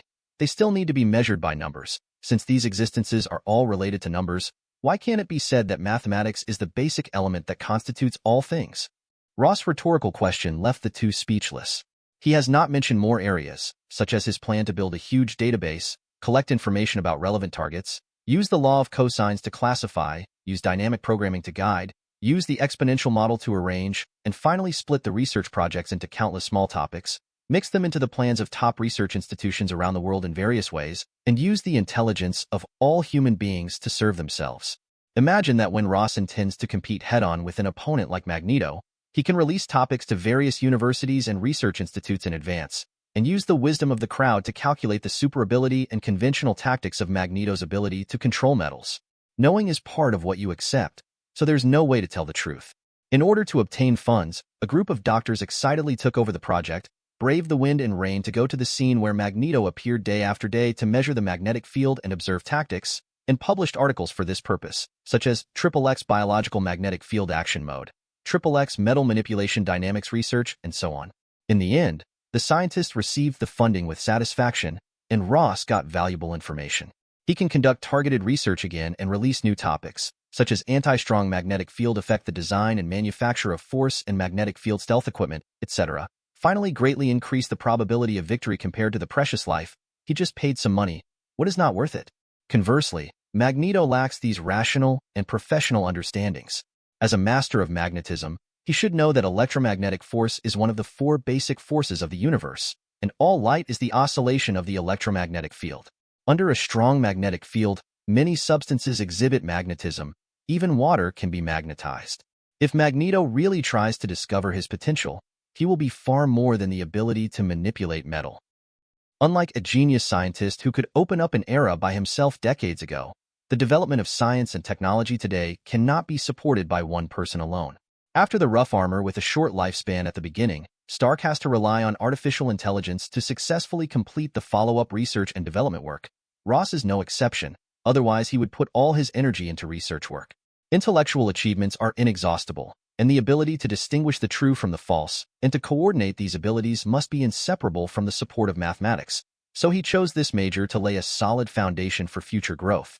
No one can fight against everything alone, but Ross is confident that before he achieves overwhelming power, he can use his planning to create better equipment than Iron Man, a warrior stronger than Green Titan, an ability more magical and stable than Mutant, and a private army capable of marching into the universe to claim the 6 gems. The future will be my time, he said silently, as if seeing flags flying all over the universe. Gwen stared at him, feeling more and more that Ross was the most special boy she had ever met. Just as the former agent was thinking about it, his cell phone rang. Ross. Dr. Connor's voice was a little anxious.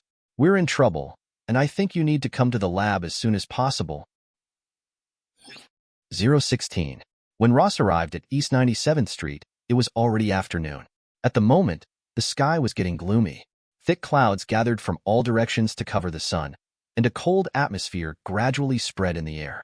After stopping the car, he glanced around casually and then walked into the building. Before he entered the building, he found that it was quiet here, not at all like the busy work a few days ago. Before Ross came, Connors had already sent away all the researchers and interns. Juggernaut, who cooperated with the experiment, lay unconscious in the vacuum-sterile room. Sabretooth was sent out to perform the mission early. Only Toad and a few security guards were outside. Guard. Stepping calmly into the empty hall, Ross first observed the sterile room for a while, and then looked at Connors with sharp eyes. What alarmed you so much, Doctor? Connors stretched out his remaining left hand and handed him an invitation card. Gene Bin's people have been here. He wants to meet the inventor of the strengthening potion, and he will see us tonight. The doctor's dry and hoarse voice echoed in the hall, and it could be seen that Gene Bin's prestige put him under a lot of pressure. Could he know what we did in Harlem? What Marco did in that nightclub? Connors was a little incoherent, trying to persuade Ross to leave together to avoid the limelight. But the words fell short. Bien involuntarily swallowed it back. The smiling Ross in front of him gave him no less pressure than the legendary underworld tycoon. Gene Bing, whose real name is Wilson Faith, is one of the hidden rulers of this city. There are not many descriptions of him in the world where Ross came, but it is also known that he used Tong Tian and defeated many strong people including Spider-Man, or is quite a difficult guy to deal with. As a native of this world, Connors knows more about Gene Bing and is more afraid of it. He had heard about the deeds of this tycoon a long time ago. Since he was a child, Gene Bin had a very deep understanding of the law of the jungle, and since then he had the ambition to build his own underworld empire. Driven by this goal, he joined the gangsters in New York, burned, killed, looted, and committed all kinds of crimes, and finally ascended to the throne of the gang leader. However, this did not satisfy him. Gene, who was almost crazy, used his natural evil mind to slaughter other gangs, and finally firmly controlled the entire American gang in his own hands. Faced with such a mafia king, even behemoths like Osborn and Stark would be very afraid. Should we call the police? The doctor blurted out, but then realized that he felt ashamed. After taking power, Kim appeared as an entrepreneur and philanthropist to the outside world, and privately established his own assassin team, carefully crafting his own criminal force, including drug trafficking, smuggling, and assassination. Although 40% of the crimes in the United States are related to him, but he manipulated money secretly so that he has no criminal record, and has an army of lawyers at his disposal at any time. Neither the Ministry of Justice nor the FBI can do anything about him. What's the use of calling the police? Recalling the bloody examples he had heard before, Connors shuddered. So, we are being targeted. Facing such a powerful force, Ross's reaction was a little careless. He has experienced too many risks, and his nerves have long been honed to be tougher than steel. This is not a black gangster in Harlem, Ross. If Kim knows what we are doing, as long as he says a word, the whole New York will go crazy. You don't know his power, Connors said in a solemn and helpless tone. Since after Jean Bin's subordinates came to visit, the doctor has been in a state of tension. The other party has made it clear that he covets the formula of the medicine, but he is just an ordinary scientist. Although there are powerful mutants around him now, his mentality has not changed. But Ross had already made the decision for him, and the invitation was thrown out of the ventilation window, flying far outside like a light feather. Doctor, you are the one who doesn't understand power.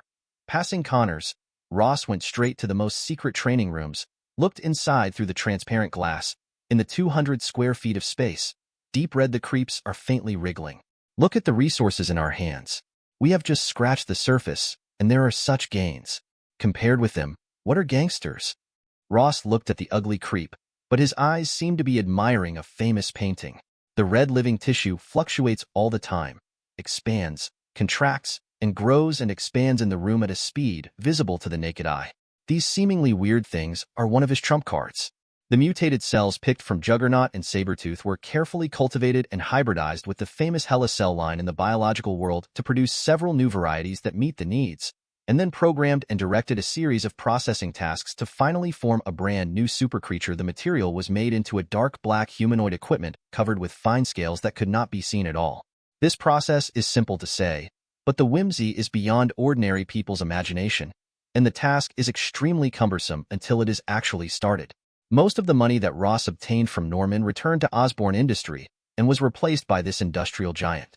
Up to standard research equipment and expensive manpower to do the work in batches was largely unachievable until recently. Now he is about to reap the results and put it into use officially. In the face of danger, there is no difference in the status and upbringing of a person. Noble or humble depends on some important parts of life. If you choose the right one, you are the winner. You can enter the next level one with your head held high. If you make a wrong choice, you will be eliminated. There is no chance. This is a war between the leaders and the laggards. Do you fight for a higher pursuit, to achieve the progress of human civilization, or to degenerate to the side representing barbarism, and let the chaos rage? Doctor, you know what to do, how to choose. Ross' voice flowed slowly. His people had already stepped into the training room, activated the equipment energy, and under the stimulation of the slight electric current, the open shell closed automatically, enveloping his whole body in it. Through the visor, the slightly dull voice continued to come. Juggernaut has indestructible skin. Sabretooth has powerful self-repairability. These two kinds of mutant cells are collected by us at risk, and HeLa cells born out of cancer cell variants have the characteristics of immortality and infinite division. Combining these three characteristics, the new material made by Integrate is stronger, easier to maintain, and lower cost than any other equipment material. Compared with us who have infinite possibilities, Jean is not just a mortal. Would you like to make us hand over your precious property to such a guy? While speaking, Ross's equipment slowly shrunk, and the gas in the inner wall cavity was continuously drawn away, becoming more and more like a tights. What are you going to do? Looking at the young man hidden in the darkness, Connors couldn't help swallowing dryly. Ross, however, didn't answer him directly. Doctor, do you know that I used to work for the military intelligence department? He said to himself, regardless of Connors' increasingly frightened eyes. The army taught me the spirit of taking the initiative to attack, and never choose to avoid threats. Since I am invited, I will visit the hospitable host and give him an unforgettable gift. The doctor didn't dare to ask more questions. He bent down deeply, his whole body bent down, and some faint doubts before seemed to be answered at any time now. But he flinched before the possible answers, and he didn't dare to take a step. He knew that the world would soon change. But before that, there is one last job, connecting biological equipment and human nerves. Ross didn't speak anymore and directly turned on the personal power supply. Dozens of tiny electrodes pierced the skin from all over the body immediately to connect to the nerve center, and then the power from multiple mutants arrived as expected. Roar. The scene of Juggernaut's crazy collision flashed in the illusory light and shadow, and then the scene of Sabretooth roaring upwards flowed through his mind. Accompanied by the shattered image, there is endless pressure like landslides and landslides. The activity originally possessed by the biological equipment is eroding Ross's body invisible and firmly through the tiny channels. To gain power, this is the way to go. Ross is not a Spider-Man, not a Green Titan, and not even a Superman from another plane. There are no mysterious fathers who have been hiding behind the scenes since more than 10 years ago to provide opportunities for his son's evolution. He is just a lonely visitor from another world. When people see Peter Parker dragging a long cobweb from the sky, Bruce Banner running on the ground, and Clark Kent soaring in the air, they probably won't notice the shadows behind them.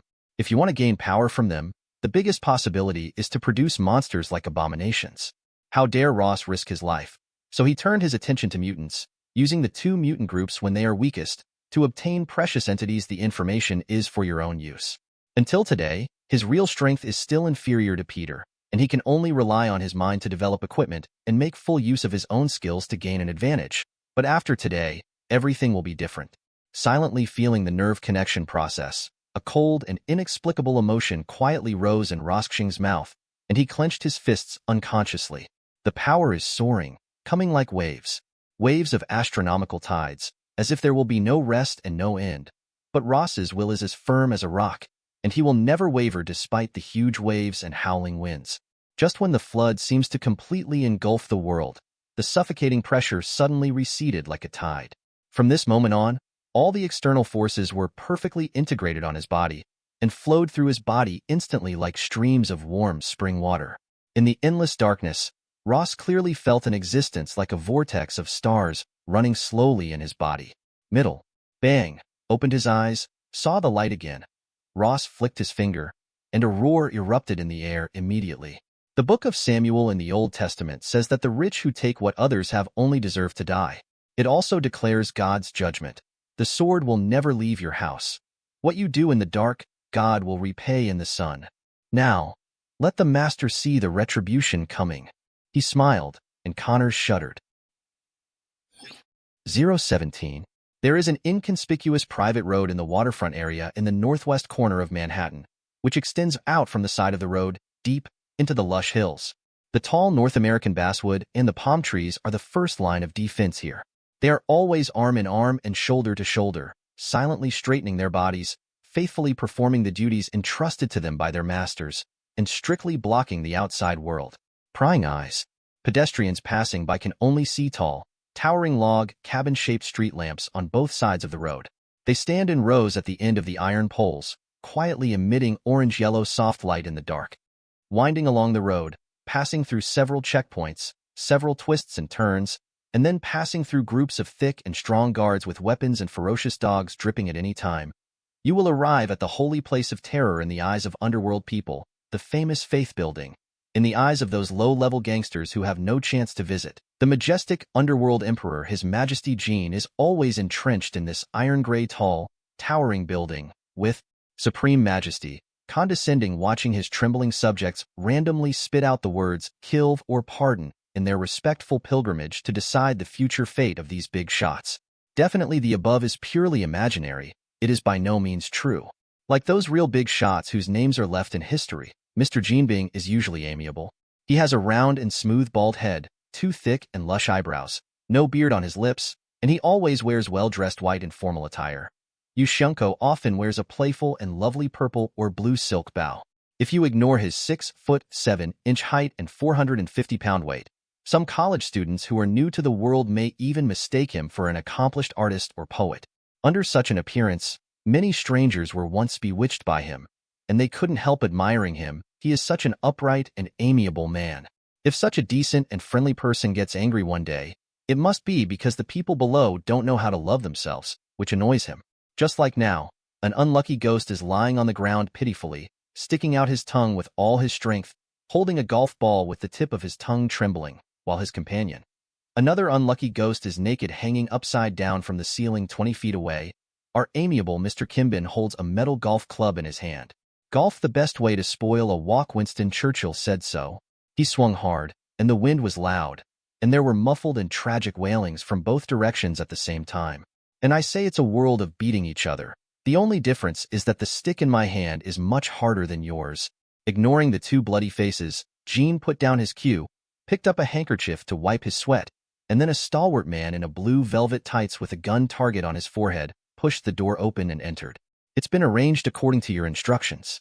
Our people will bring those two smart people soon, so you don't need to waste any more time waiting, the man said casually, flipped over on his feet, and collapsed on the ground, let the blood-stained and absent-minded face up to the sky. You are still the most mobile, Bullseye. After wiping his palms, Jinbin turned his huge body and poured himself a glass of brandy. Thanks for the compliment, boss. Bullseye didn't appreciate it. You have the deadliest killer in the world, but you always send me some job as a messenger. I really don't understand what you're thinking. It's natural for me to send you there. Jinbin slowly savored the mellow aroma of the wine. The group of people following me are becoming more and more lazy. Not only are they lazy, but they even try to kill my time. Who are we, businessmen? I need to send invitations to others when I want to meet them? I think it's been too long since I disciplined them, making these guys forget their identities. Maybe being too close to me will make some people mistakenly think that they have the same power as me. I have to nip this illusion in the bud, and you are the best spokesperson. You don't want to say that I'm ugly, so ugly that I scare dead man? Bullseye complained while sitting sideways at the table. He always felt that his boss had something to say. That's not the case, Jinbin said lightly, took out the cigar box and began to puff. Okay, I wish you another big profit this time, and remember to give me a lot of dividends if you make money, Bullseye said angrily. You're wrong again. Jinbin spit out a smoke ring and pointed at the people on the ground. I don't value those two people for the money. I don't care about their deal with Osborn. What I value is the things behind it. Norman Osborn will not hesitate to tear his face with the board of directors to keep the potion formula in his hands. Here, I guess he will never do it for $1 billion business. Why is that? Bullseye, at the moment, who has always been indifferent to external affairs, was somewhat curious. Definitely is more important than money.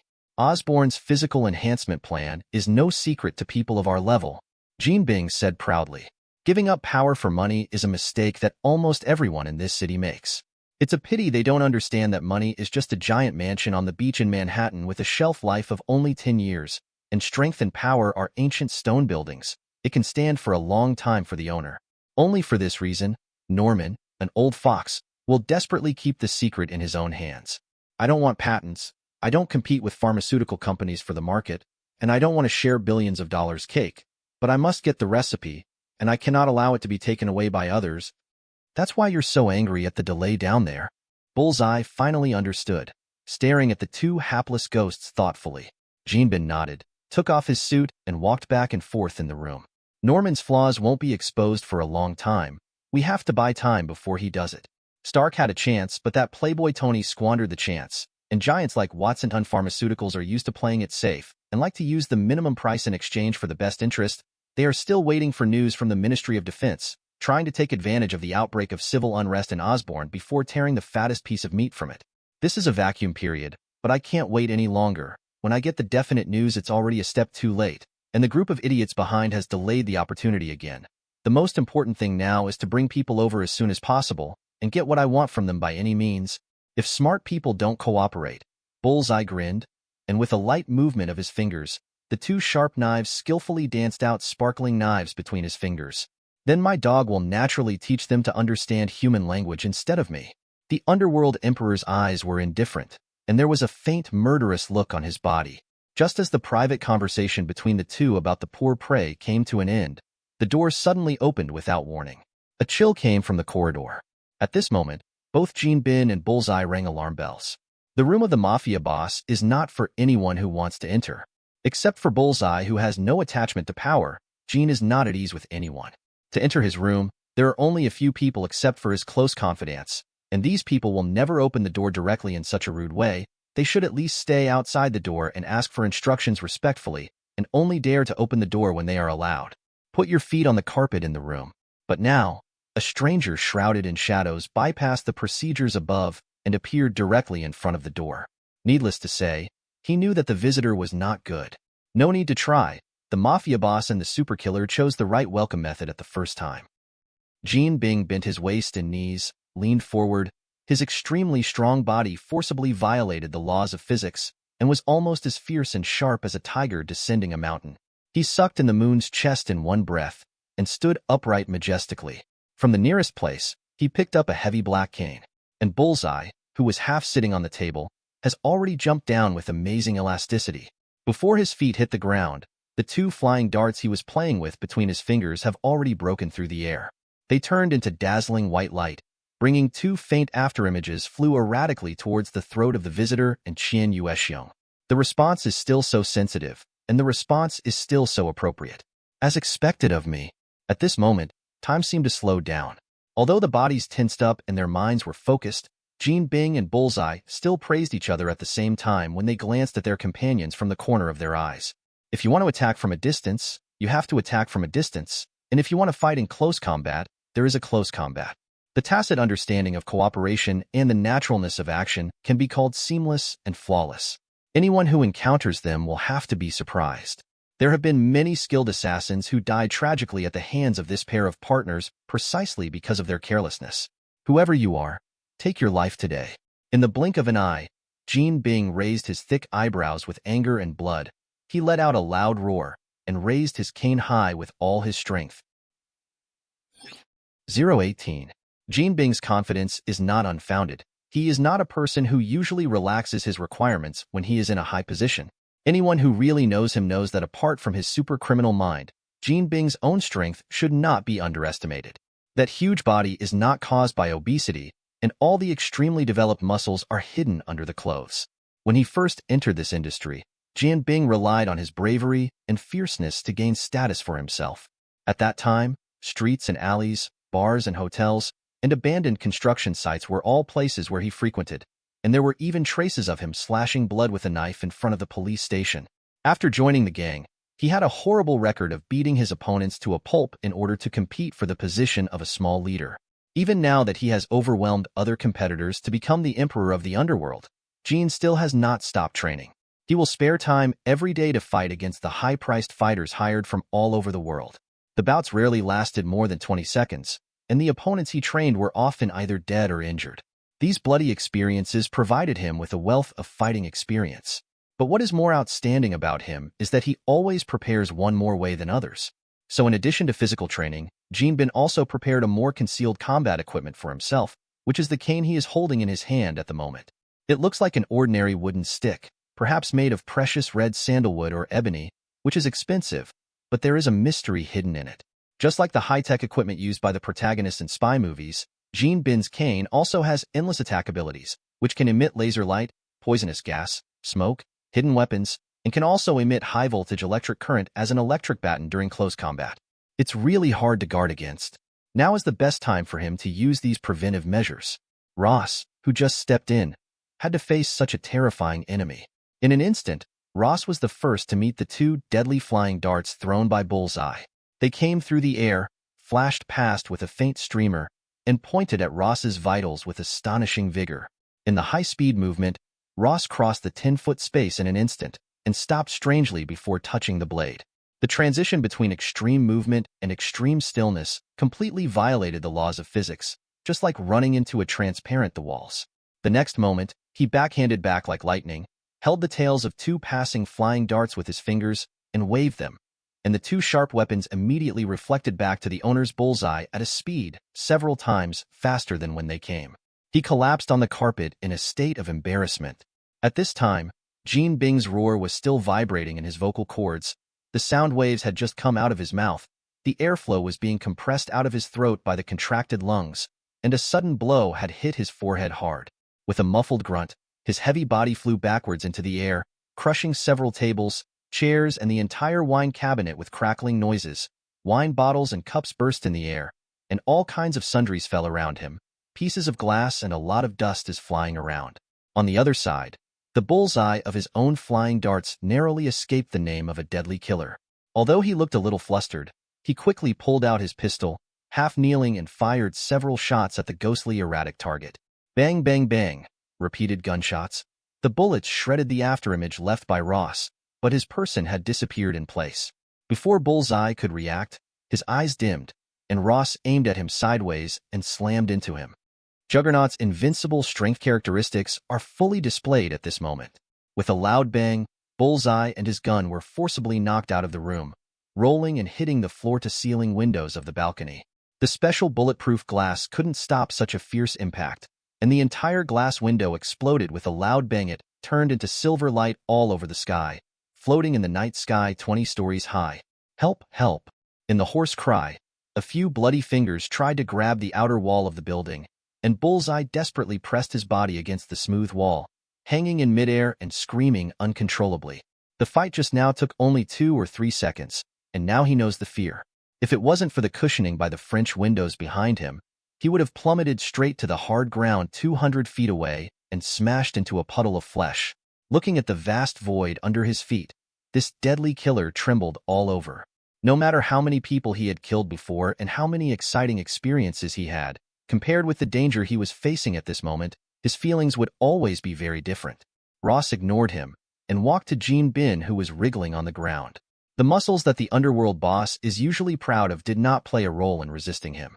His bones were bent inward, piercing into his lung lobes on one side and one on the right, and a large amount of blood foam kept coming out of his mouth and nose, which seemed to be a fatal injury. "Mr. Jean Bing, I heard you want to see me?" Ross's odd voice came from behind the mask. Hearing his voice, Jean Bin raised his head with difficulty, his scattered eyes slowly gathered, and he looked at the figure not far away by the flickering lights in the room. At the moment, the room was a bit dim. The precious chandelier on the first page was swept away by the aftermath of the short fight just now, and the transparent diamond pendant was scattered all over the floor, exuding a strange light in the only remaining faint blue light. The TV set was hit by a flying cane, and the switch automatically jumped out of the news interface.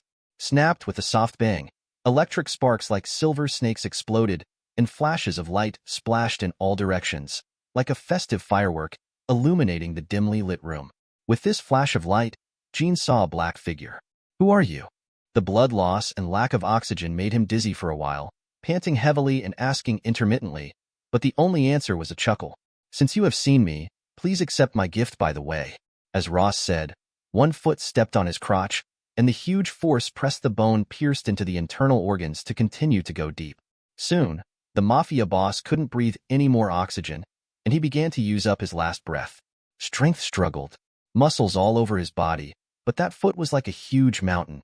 In front of his chest, the heart was overwhelmed in the moon cavity, beating violently, and soon Jean Bin could no longer hear any sound. "Only I can feel the heavy heartbeat getting stronger and stronger." After several struggles to no avail, the violent rhythm climbed to the top and suddenly collapsed like a broken gong string. Jean Bing spurted out streams of blood bubbles and stared at the ceiling in a daze. When death is approaching, memories of the past scenes flow unstoppably in my heart. The wife who was strangled to death by his own hands as a burden to his career. The reporter who was thrown into the foundation of the building and buried alive by pouring concrete. And countless others died directly or indirectly by his own hands. The people. These memories that had been forgotten came back to life at this moment, and they came back to him with incomparable vividness. At the end of the memory, he suddenly remembered his last plan, those 2 scientists. Before he could find any clues, the boundless darkness surged in, and Jean lost consciousness. Ross didn't pay attention to the fallen Jean Bin anymore. His attention was attracted by an urgent report on TV. On Broadway not far away, a bizarre story seems to be happening. This is a special report from ABC TV station New York. "I am Maggie Malong, the front reporter. 15 minutes ago, our station received an urgent clue that a humanoid monster appeared near Broadway Avenue. The local police are doing their best to arrest and evacuate the nearby citizens. Everyone from behind me, I can see that Spider-Man and another unknown person are also fighting the monster." Through the camera lens, Ross saw a monster in a tattered white coat overturn the police car and then roared to the sky. "Connors!" He accidentally pronounced the doctor's name. 019.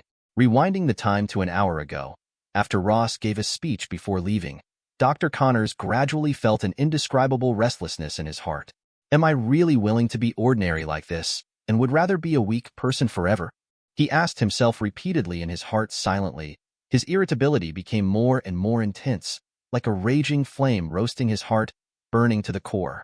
He had a dry mouth and tongue, restless, and even lost interest in the experiment he was most passionate about. He stood blankly in front of the training room for a long time before walking back to his lounge alone. Taking off his jacket, only a white tight vest was left, and Connors looked at the figure in the mirror by the dim light at the head of the bed, as if he hadn't realized how weak he was until this moment for the first time.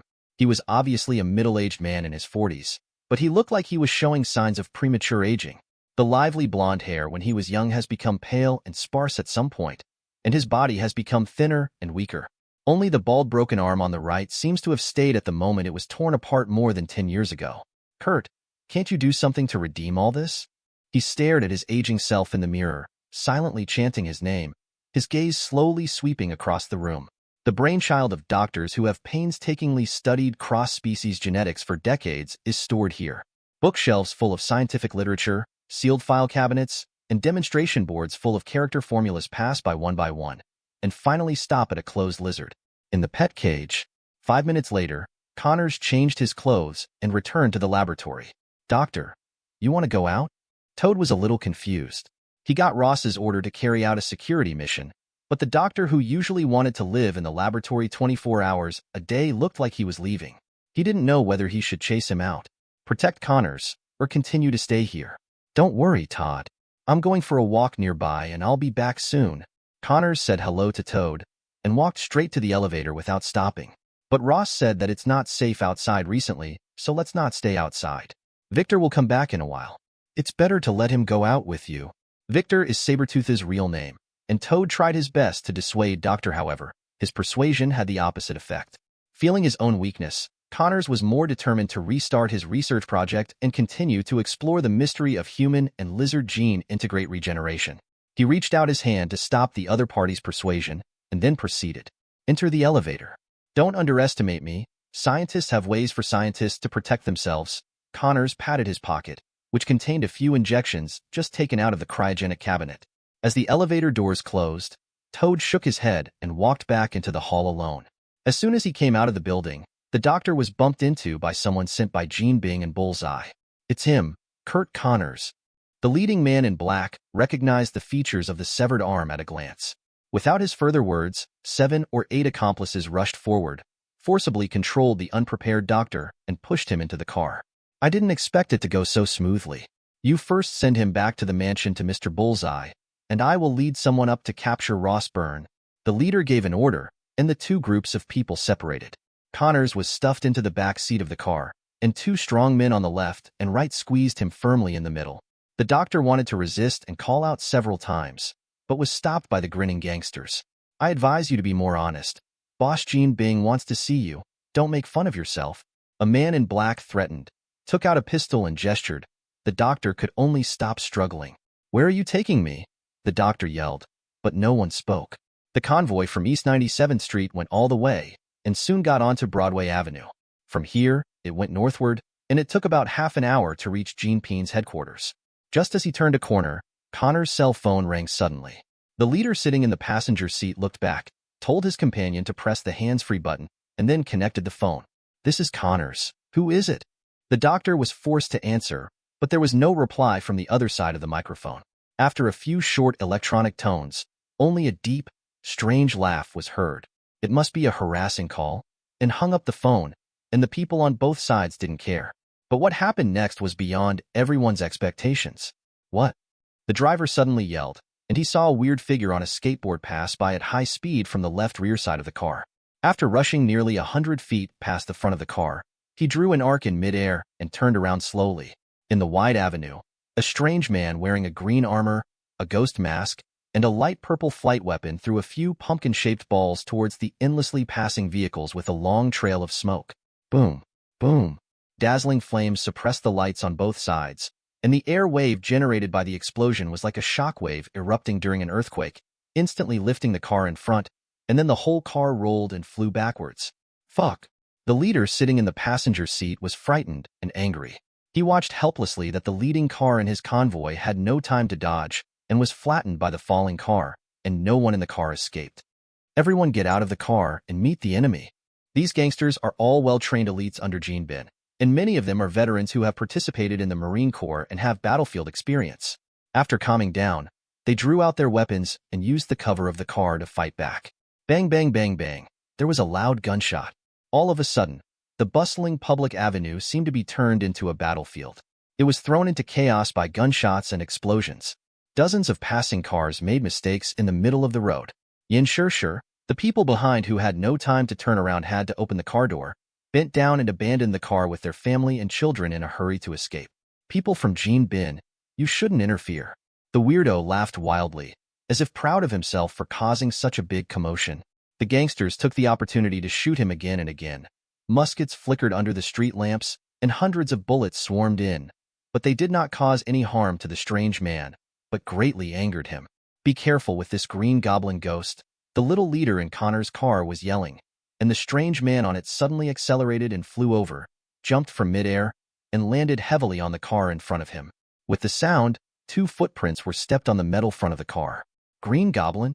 The weirdo grabbed the little boss by the throat and lifted his whole body above his head. "I love the name." As he spoke, he waved his arm, and the little boss fell to the ground 10 feet away with a sharp scream, and then stomped heavily on his jaw with a big foot. Blood splattered everywhere immediately. Green Goblin killed Bieber. "We will avenge Bieber." Gene Bin's desperados had red eyes, and under the cover of their companions, a daring guy started a car and rushed towards Green Goblin. "Let me down. It's none of my business. I'm innocent." Dr. Connors yelled from hiding in the back row, but no one paid him any attention. Green Goblin stepped on the automatically falling hang glider, and then the 2 wings of the flight machine exposed the shooting holes. A series of fire chains crossed and strafed, and a large metal storm roared towards the oncoming car. Amidst the bang, the battered car turned into a ball of fire, rolled and slid towards the road ahead, and did not stop until it hit 2 rear-end cars. "Help! Help!" Connors called for help weakly in the car. Although he narrowly escaped the bullet, he was firmly stuck in the car. As the flames spread, he might be burned to ashes at any time. At the moment, the frightened gangsters secretly gesticulated and slipped away. Green Goblin had no intention of chasing them. He flew slowly to the overturned burning car on his hang glider and half-kneeled to look up and down. Connors trapped in the car. "Fate is incredible, Doctor." He pretended to be pitiful. "I wanted to keep you alive for a few more days, but it's a pity that boring people always like to disturb people's good things. You have helped me so much. I am amazed at your wisdom, but unfortunately you know too much. The real secret it has always been that the fewer people who know the better. It is enough to keep it in the hands of one person." The voice was somewhat familiar.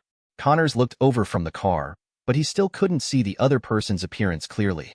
Black smoke came out of the engine, filling the entire car, and the fire became more and more fierce.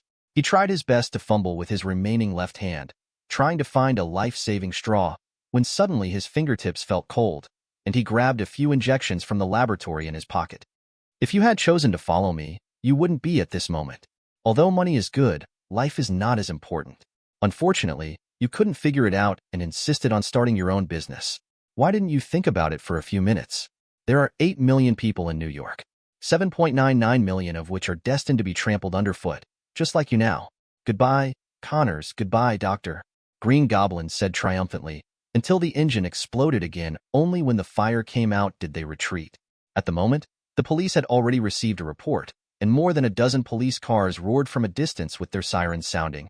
So the murderer who succeeded in his goal did not intend to stay for long. "One dies and one remains." He whispered another name. "Your turn is next, Ross." Green Goblin stepped on the flight controller, and the overturned car behind him ignited completely, turning into a ball of blazing fire. The flames rose from behind amid the scorching heat. Just as the hang glider was about to rise, suddenly a huge monster in a torn white coat rushed out of the flames and bit Green Goblin's head. 020. When Dr. Lizard first appeared, he beat the mighty opponent Green Goblin to the ground. Unlike the prototype in another timeline, Connors got some inspiration from the research he conducted with Ross, so the appearance after transformation has also changed. It is no longer gray sandstone with a faint green roughness. The skin has a smooth texture of iron gray, and the scales are thick and firm, arranged in a fine and orderly manner. The nails of the file size of a 10-cent coin grow tightly on the streamlined and powerful tendons like layers of steel plates. It is as powerful as a tank, and its 2 giant claws are even tougher and sharper, reflecting the metallic luster under the firelight. "What?" Green Goblin reacted quickly, bent down and lowered his head to narrowly escape the bloody mouth. But then he was slammed into the face by a long and powerful long tail, and his out-of-control body immediately hit him and stopped on the ground. The hang glider in front, listening to the whistling wind. If the person being whipped is an ordinary person, this blow is enough to break the opponent's tendons and bones. Even the Green Goblin after strengthening will not feel bad. At a critical moment, the Spider-Man who received the news fell from the sky dragging a long cobweb to save the unlucky Green Goblin. When he saw the doctor who looked ferocious like a dragon, he preconceived that Connors had caused this situation. The culprit of a road accident volunteered to help the downtrodden Green Goblin to fight with Dr. Lizard. During the melee of three superhumans, dozens of cars parked in the middle of the road were affected tragically. Pieces of hard metal plates, it was torn apart like a piece of paper, broken glass and all kinds of sundries were scattered all over the place, and raging flames billowed from the burning abandoned cars. It was as chaotic as purgatory. When Ross arrived, what he saw was such a scene. At the moment, the official has already reacted. Hundreds, or even more policemen rushed to surround the surrounding area. 5 or 6 helicopters circled continuously in the night sky. Countless reporters and good citizens who heard the news were forcibly blocked by the police. They used a lot of flashlights to illuminate the middle of the road like daylight. Spider-Man teamed up with Green Goblin to fight against Dr. Lizard. This change made Ross almost feel like he had taken the wrong script. In the original world, the former and the latter were hostile, but now they become it's a bit complicated. But he couldn't wait any longer. After all, Connors is not a fighter. He is just a scientist who usually lacks exercise and has no tactical awareness. Pure terrestrial animals are undoubtedly the most restricted in their mobility, and waiting any longer will only attract more attention.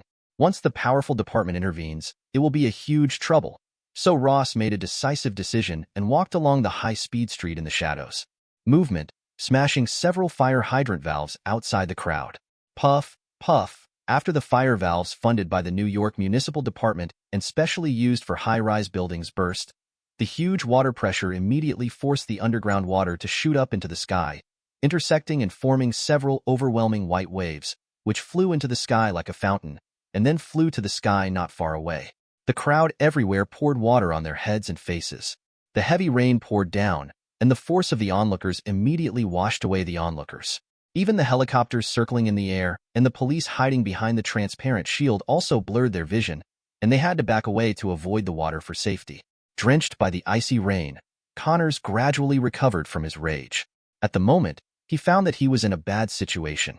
Spider-Man was flexible and good at using super sticky cobwebs, layer by layer.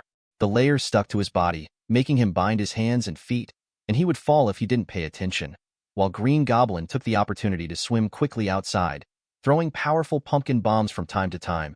Blowing up Kong Nas was in so much pain that broken scales fell all over the ground.